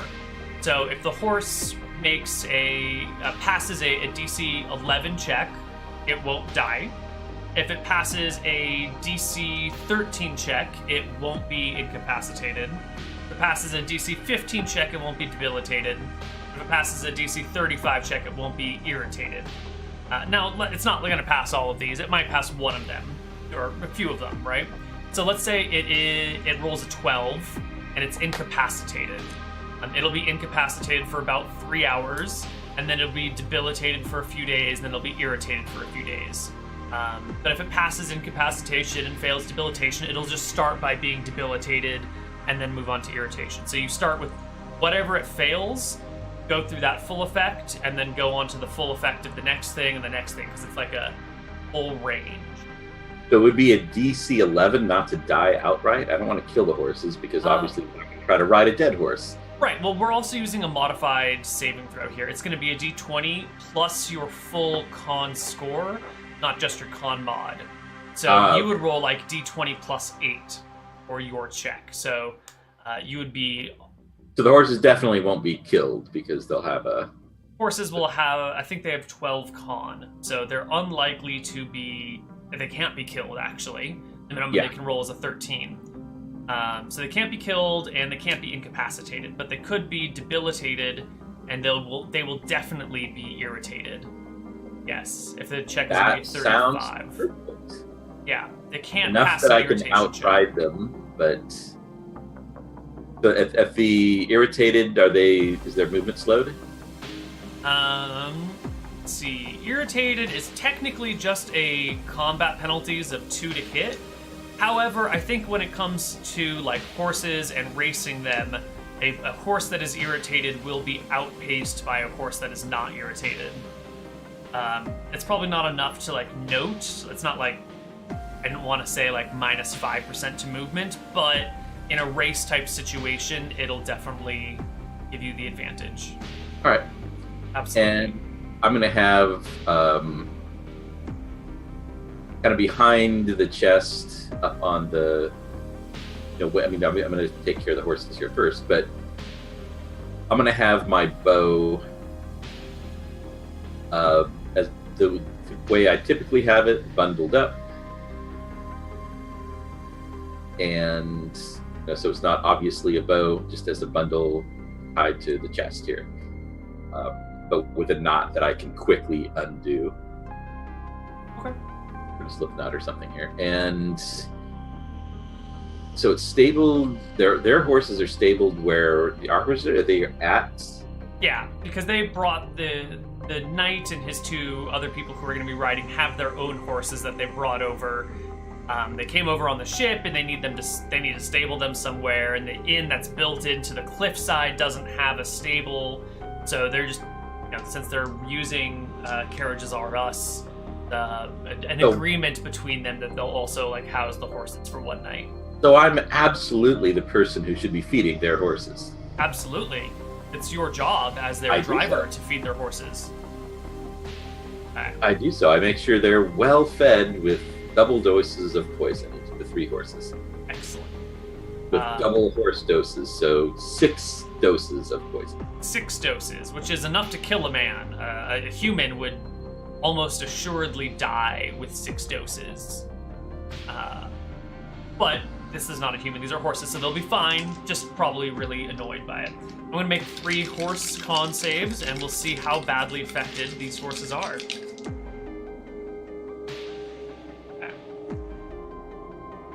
They will all be irritable, angry horses. Maybe not angry, but very, discomforting. It's an ingested poison. It's a neurotoxin, so it primarily affects your nervous system. Too much of it, and it'll actually stop your heart. At this point, it's just this really, like, maybe itchy, irritating feeling that they get all over their body, and that puts them on edge and makes them really, like, flustered and, kind of antsy. And affecting the heart. Probably not good for a horse riding in a full-out gallop. Yeah, not... I wouldn't want them to have heart attacks. Yeah. So that morning comes. There's a light rain that begins to fall as the sun comes up. You get the horses fed and bring everyone over towards the place where the ambassador, Mr. Elderwig, will be exiting his tavern. Mm-hmm. And it's time. Good. All right. I very graciously and invite him into the carriage. Yep. Xanatos Elderwig and Mindy, his assistant, both step into the carriage. You notice that she's got a little ledger with her, and she's furiously taking notes at everything he says as he's chatting about policies and that. Do I notice anything about her? Like, hopefully, maybe he's 0 level, but she's not his 10th level monk bodyguard or something. I try to watch her for weapons. She is unarmed and unarmored. She's wearing... Does she move like a warrior? No, she moves like an academic. Perfect. You all hop into your carriage. Hopefully not like a mage academic. Does not have a spell book. Is covered with ink all over her fingers, though, as if she's been writing a lot, and carries multiple stacks of books and folders with papers in them. So, maybe. Right. No obvious spell book, though. So let's set off for the day. All right. You head out on the road.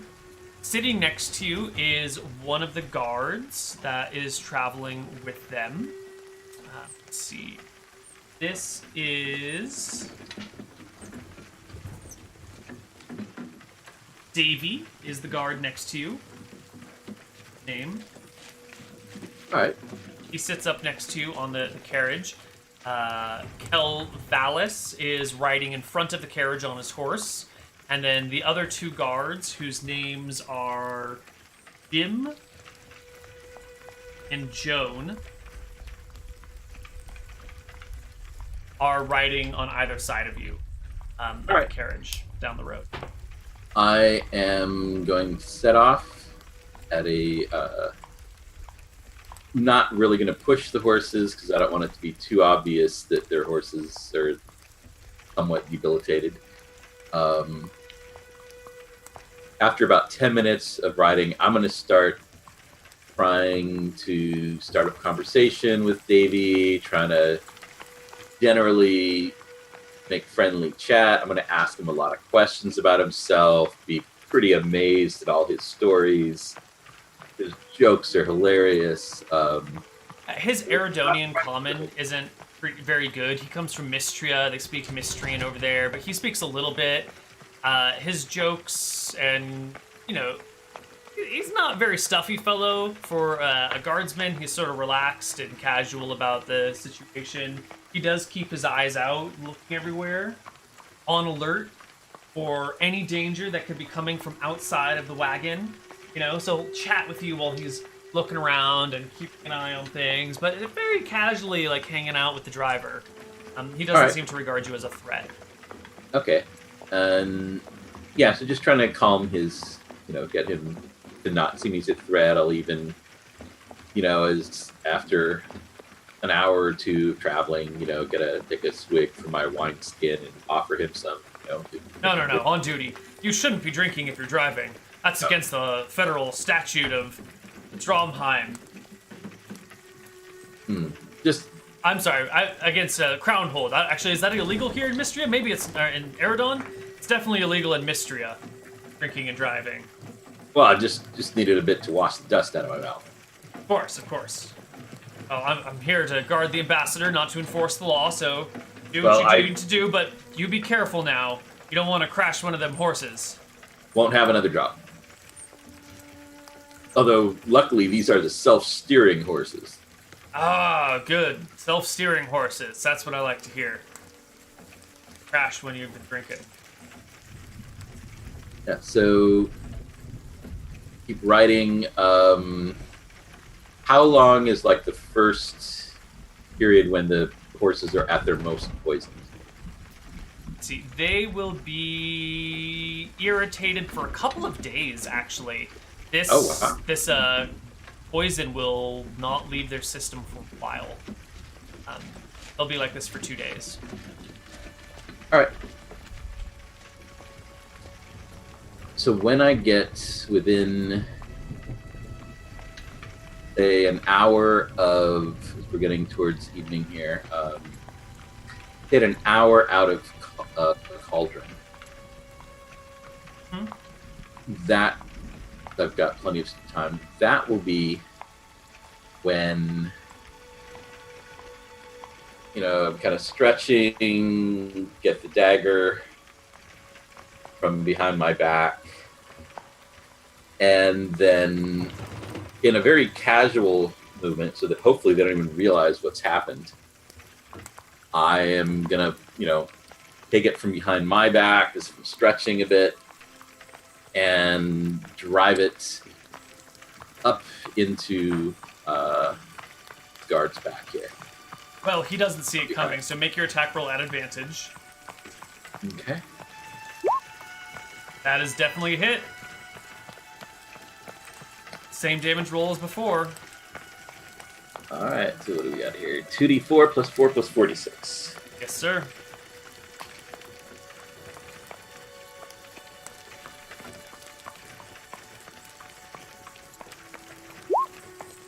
$20 points of damage. Davy, his eyes go wide. He almost gives a shout, but it's over too fast for him to say anything, and just slumps backwards against the wagon. All right. And I start driving the horses. I'm going to try to go to a gallop now. All right. You begin to push the wagon to a gallop. The guards on either side of you see what's going on and start to hurry their horses. Kelzaris, is that his name? The knight up front, Kelvalis, moves out of the way of the horses and starts shouting at you. What are you doing? What's with the sudden increase in speed? As the carriage barrels forward down the road. Okay, just as fast as I can. Drive these horses. All right. See if I can outpace the other horses or if I'm going to need to do something for that.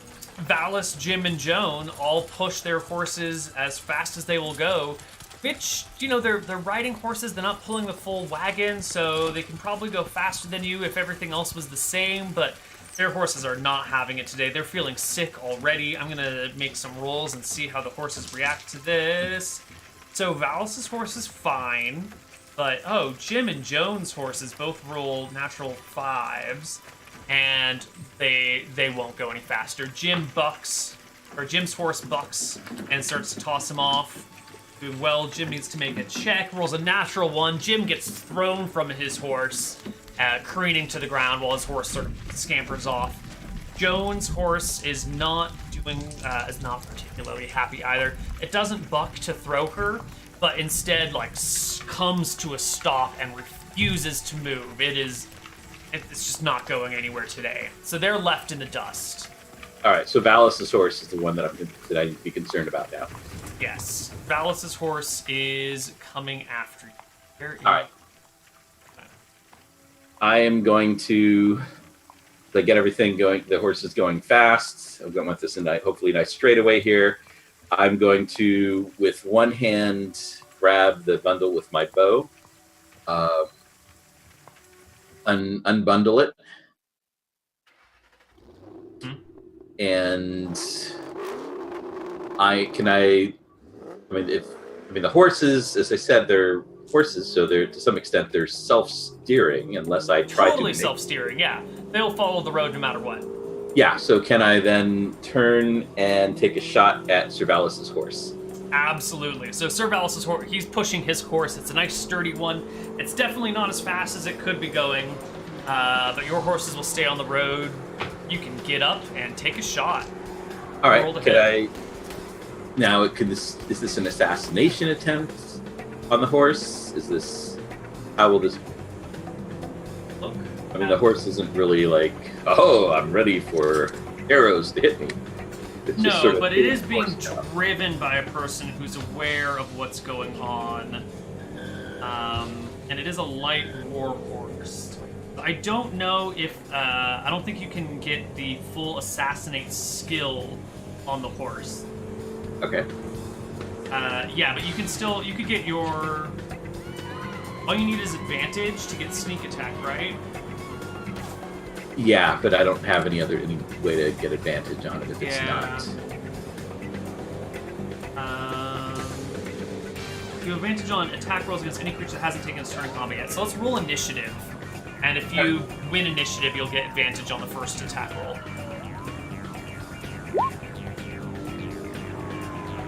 Ooh! That is way better than Valis' initiative. You definitely go first.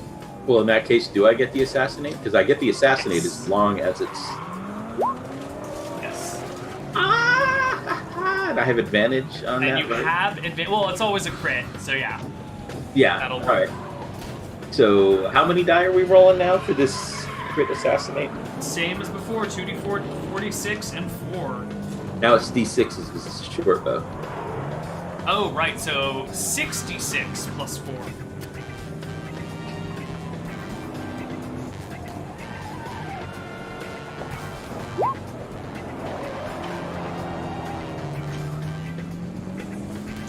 Damage to a 19 HP warhorse. Oh, horse suddenly dies in the middle of a gallop. Do we have a spectacular flying through the air crash for survival? We do. We have, Valis in the seat, riding the warhorse, galloping it as fast as it'll go. It's clearly angry and upset at being pushed so hard. You take a shot, hit the horse square in the neck. The horse's front end comes down, the back end comes up. Valis is going to topple to the ground. He makes a leaping dive at the side of the wagon and rolls a natural 20 on his athletics check. Leaps to the side of the wagon and grabs onto it, so his hands are on the rails above and his feet are kicking against the doorway while the ambassador and his assistant are on the inside. His horse hits the ground, rolls a few times, and is just gone. But now he's grabbed onto the side of the wagon. I didn't realize he was close enough to grab onto this thing. Shoot.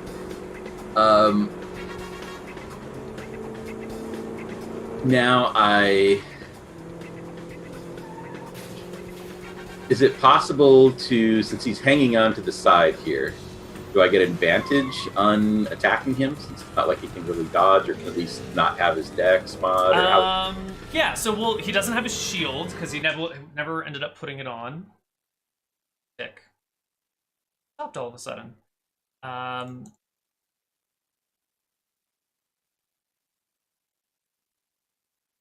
on. I have to. Perfect. Alright, there we go. At least chat will hear it now, even if you don't. So, with your bow, you could, lean over the edge of the carriage and shoot towards him. He definitely wouldn't get his dex, because he's holding on and in that awkward position. And let's see. I'm going to use my dagger. You're going to use your dagger? All right, so he's kind of towards the back of the carriage. So you would have to crawl up on top of the carriage and stab down on him or something? Okay, 5 feet. Basically, my goal is that if he tries to move onto the roof of the carriage, then basically I want him provoking opportunity attacks. I want him to have a really bad time. Excellent. All right. So let's get. Name is Bill Valis. Here we go. So you won initiative last round. He spent his round leaping through the air, grabbing onto the carriage, and trying to scramble his way up. His second athletics check is not so good, so we go to the second round. That's 5e, so we keep the same initiative. It's your turn. He's on the side of the wagon, hanging on. All right. I am going to try to stab him off. I'm going to... is this still going to be an advantage type thing with him hanging on, or what will be the... I think you'll still have advantage, because he's going to have to be hanging. He's in definitely a compromised situation. But you were going to be crawling onto the wagon rooftop while this is going on, then, to get to him? Or Yes. how do you want to... Yeah, because he's on the back. I'm going to crawl along the top of the top of the wagon. Right. I don't know if you want Just in time for the tunnel in the middle of the road. You climb onto the wagon. God, we need a tunnel here somewhere. I look. Yeah, we'll suddenly drive the cart backwards so that he doesn't see the tunnel. I'll look, duck down. He'll turn around just in time to be hit. Yeah, unfortunate. Because Okay. I'm clearly the good guy in this situation. Right? Right, alright. So you scramble onto the wagon. It's a little difficult. You can move at half rate and get to him with no problem, though. He's holding on to the rails that you tie extra baggage to, and his feet are sort of like one foot's on the standing plank, the other foot's dangling and like kicking the wheel occasionally. He looks up at you with like surprise and fury in his eyes that he didn't see this assassin coming. All right, and I draw the second dagger from my boot so that I can use. So I don't need to really be dashing around the roof of a carriage that's probably 10 feet in length max. I'm going to be using that bonus action for stabby with my offhand. All right, give me your first attack then. 22 is a hit. You stab him. So how many die am I getting on this here then? Let's. Okay, so it's not surprise, so it's not a critical hit. You do have advantage, so you get your sneak attack. So it's going to be 2d6 for the sneak attack, 1d4 for the dagger, and 4 for your dex. All right. To roll 2d6 for the sneak attack plus 2d4 for the dagger, you said? Or just 1d4 for the dagger? 1d4 for the dagger, yeah. Plus 4. All right, let's see what we can do here. 10 points of damage. Very nice. You stab him, what is it, like through the arm? One of the arms that's holding on. And he gives a cry, let's go with the arm, but maintains his grip on the wagon. Get your second dagger attack. All right. Unfortunately, this one won't have a dex mod to damage or sneak attack damage since it's dual wielding, but you hit him anyway. Go ahead and give me that 1d4. It's just a flat d4. Stab and stab. All right, just hoping to make him make athletics checks to have this hang on here. Yeah, I'm giving him an athletics check each time. He still holds on. He maintains his grip, and it's his turn. He's gonna. And I'll say, what is the name of this kingdom? You're in Eridon right now. He's from Mystria. All right. And I'll say the king of Eridon sends his regards. He looks up at you and says, "But there's a queen in Eridon," and tries to pull himself up onto the wagon. I misspoke.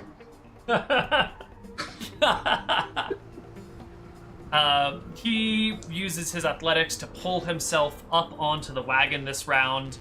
So is he basically moving into my square? Yes, he's like pulling himself up near to your square. That provoke opportunity? Only when he leaves does it provoke attacks of To opportunity. move into my square doesn't provoke? Okay. So he'll get up there, get to his feet on top of the wagon, draw a long sword, and make a roll to hit against you with it. A slash. Will a 12 hit you? You said I have 15 now. You do have 15 AC. It does not. It is a swipe towards your... Maybe it's like more of a stab towards you on the ground, and you roll out of the way. The blade goes down, gets right in between Mindy and Xanatos inside, and you hear shrieks of terror happening from within.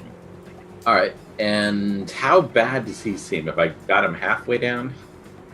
Yeah, can you see him on the Roll20 map? You should have an HP bar above his head. Oh, I have my sheet up here. On the roll... Okay, I'm like way zoomed out. Oh. Farther, yeah. Oh man, this could be bad. Not meant to actually sword fight anybody here. Yeah, the 12 is a miss. He's at about 2/3 HP right now. Yeah, this ain't gonna be good. Yeah, and it is your turn.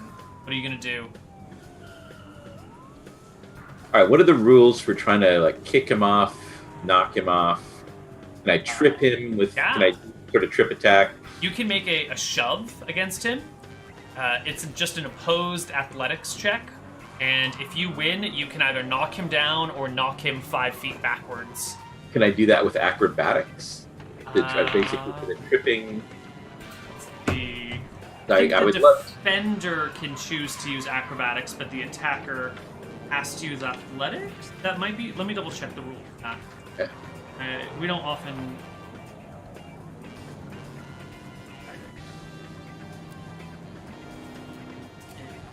In the combat section, it's shoving a creature.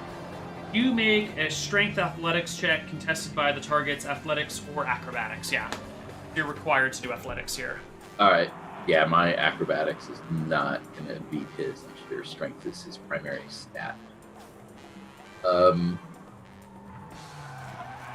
are you going to do? Are there any other sort of maneuvers, disarming or anything? Haven't done that. Disarming is a battle master thing. So he can probably disarm you, but you can't disarm him. Luckily, I've got 2 daggers. I guess I'm going to go with double daggers. You're just going to try and just stab him down? Not sure what the other options here are. Okay, go for it.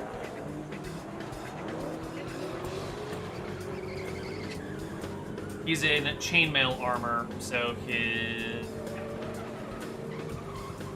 Is there anything going on with us being squeezed here? No, because it's a carriage top. It's maybe 6 feet long, 4 feet wide. Yeah, so you're both in close quarters. Are there close quarters penalties in 5e? I don't think there are any close quarters issues here. You're just a little bit tight.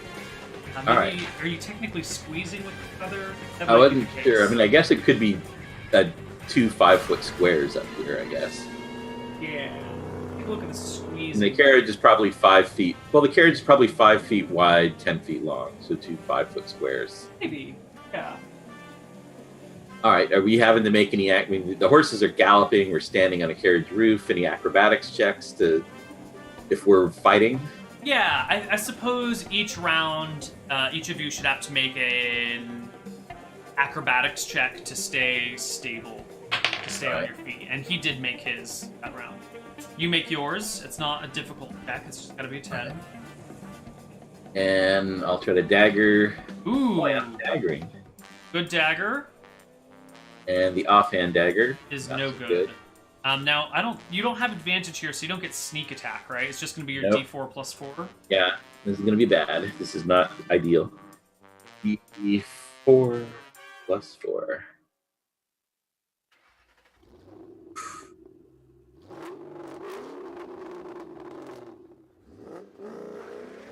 Uh, 5 points of damage to the fighter.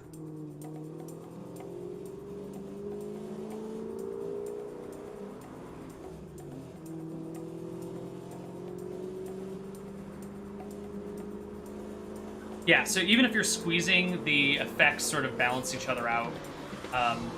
You would get disadvantage on attacks, and people would have advantage to hit you, and the two would just cancel, so it wouldn't matter. All right. Yeah, so you give him a good stab.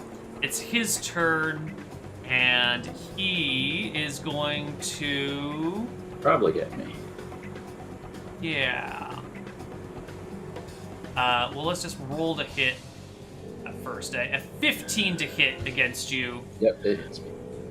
See how bad it is.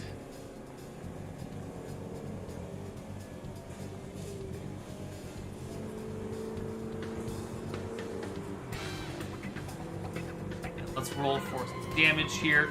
He will do 5 damage, but he's also going to use his trip attack maneuver, which adds a superiority die for another 5, so a total of 10 points of damage to you, and you must make a strength saving throw or be knocked down.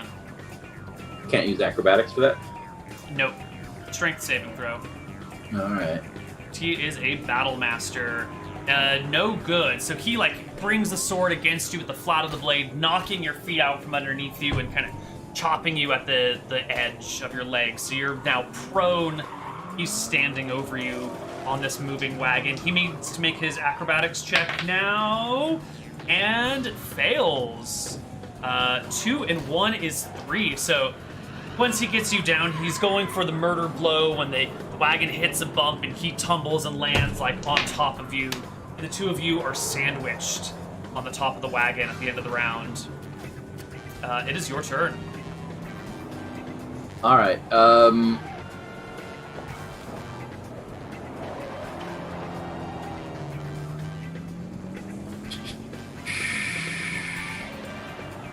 Great option here.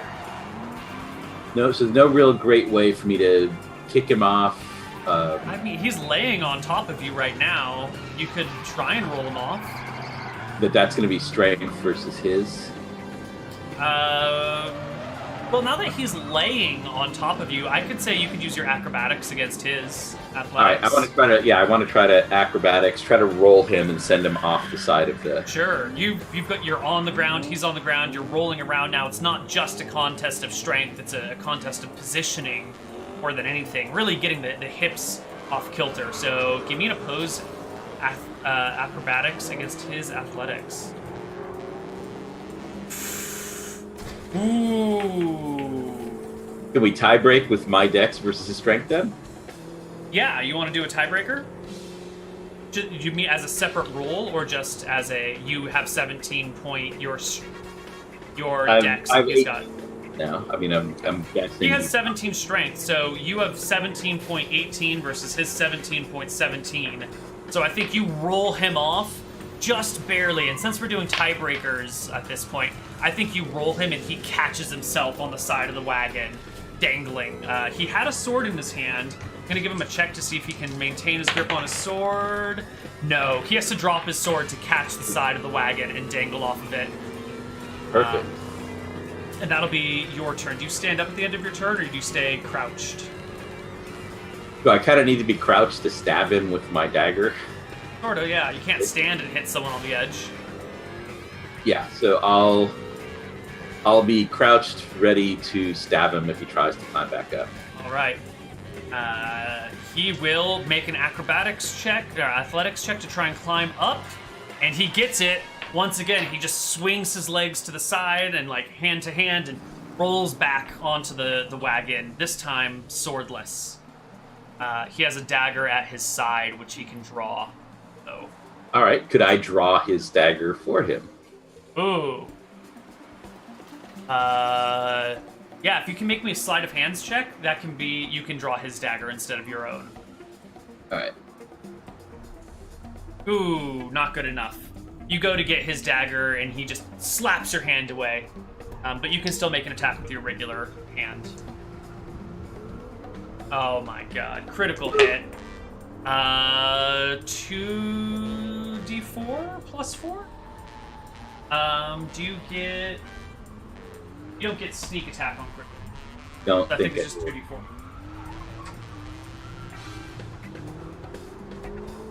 11 points of damage. He is getting pretty low. I think you took 10 earlier? Yes.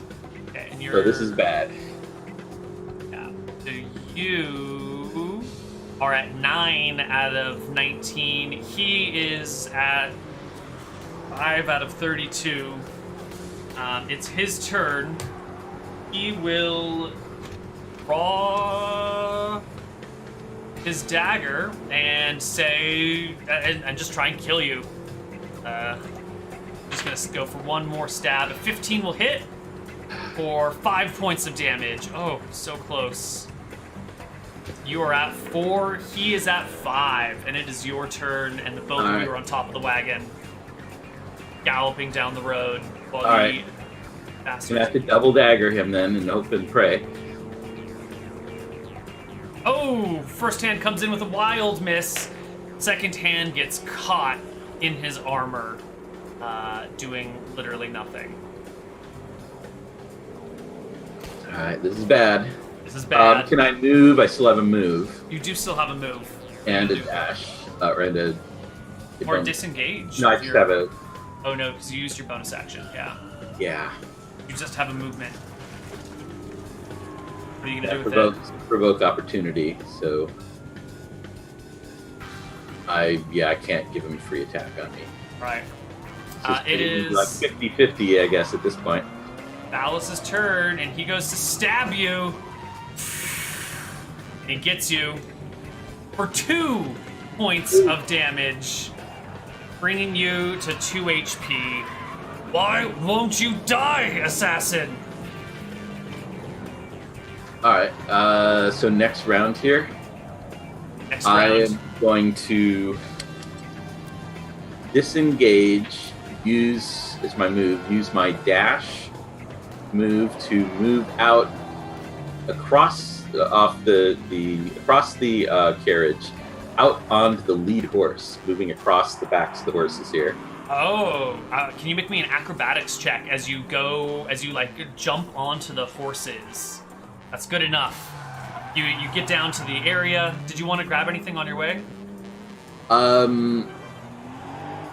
Should we say we have to grab my bow, or do I have it? You can grab your bow on your way. It's right there.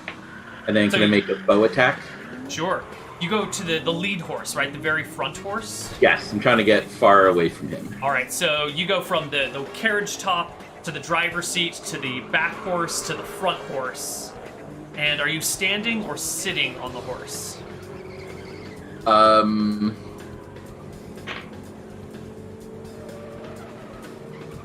Can I fire if I'm sitting on it? Yeah. All right.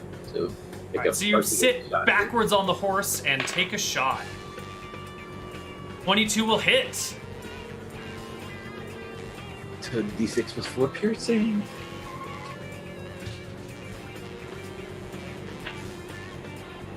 Oh, Kel Valis gets up to follow as the arrow catches him in the square of his chest, right between the rings of his shirt, and he tumbles, hits the ground, rolls to the side, and gets left in the dust. All right. I am going to take my time to carefully make my way back onto the carriage, which I would really be stupid to fall off now. Mm-hmm.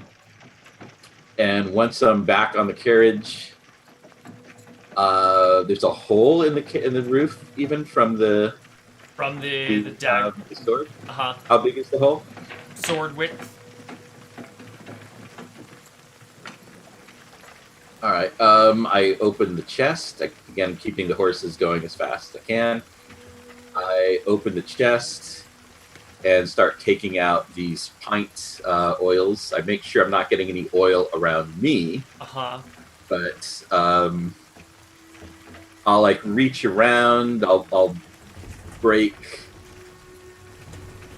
Yeah, I've got a total of 10. Let's see. I'll break 2 on the roof where they'll spread out pretty well. You hear voices from inside saying, "What is it? Are they dealt with? What's happening?" I'll say Valis! In Valis' voice, using my acting feat, because all the different sites that say acting is the most worthless talent or feat that someone can take. I've dealt with them, sir, but there's more bandits coming from behind. I'll need to keep a good gallop going. Quickly then, quickly! All right, and now I'll shatter 2 more against each side of the carriage. Uh-huh. Of the oils. I've used 6 so far.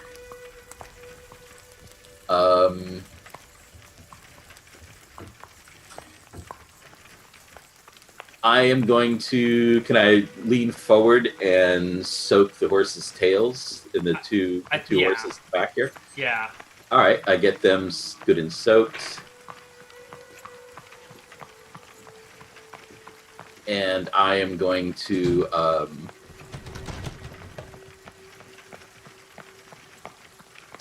so let's see, that leaves me with 2. I'm going to go back out onto the lead horse again. I am going to be riding on it. I'm going to light the first oil and throw it at the front of the carriage. Well, I'm going to take my, let's see, my bow, whatever I really need. You take your stuff and... I take my stuff. And it's like you're lighting it and tossing it on the carriage as you jump off and duck and roll. No, right now I'm just taking the, I think I'm probably going to ride off with the lead horse and just cut it free. Oh, okay. There you go. So I try to light it. Do so. I need to make sure this, that people die here. The whole of the carriage is soaked with oil on the sides, on the top. It's dripping in through the hole, but it's raining, so the people inside think maybe it's just water or something. But there are these weird fumes, and the horses are sort of covered, and as you're on the lead horse and you set the whole of the carriage ablaze, you hear the shrieks and cries of those within, the neighs of the horses. Do the tails of the horses in back catch on fire? Yes, they do. And the whole burning monstrosity just rides down the road through the rain as you peel to the side. You are absolutely certain no one is getting out of that burning inferno. If, eventually that's going to crash. If they survive the crash, they definitely won't survive their burns. Yeah, I'm going to ride along to watch, make sure I'm a professional. I make sure the job is done. Watch for the crash. Yeah. You see the crash maybe a half mile down the road. You can ride up alongside of it, and carriage is on its side and on fire, and there's no voices or movement coming from within when you see a different carriage coming in your direction. Okay, do I have time to get off the road? Yeah. Some nameless other group coming your way, and it's time for you to make your break and escape without being seen. All right, I do so. Right. And Vanish. I will before I vanish, I'm going to take out one of the copper coins, roll it around. Samuel, toss it into the burning carriage. Then make my way off. Right. Carriage goes up in flames. The ice passers stop and try and rescue any survivors, but all they pull out are burned corpses. As you take your lead horse and ride off into the sunset. And we are all out of time. In fact, we're over on time today. So we'll do the rest of our episode wrap-up next week when we introduce our next mission.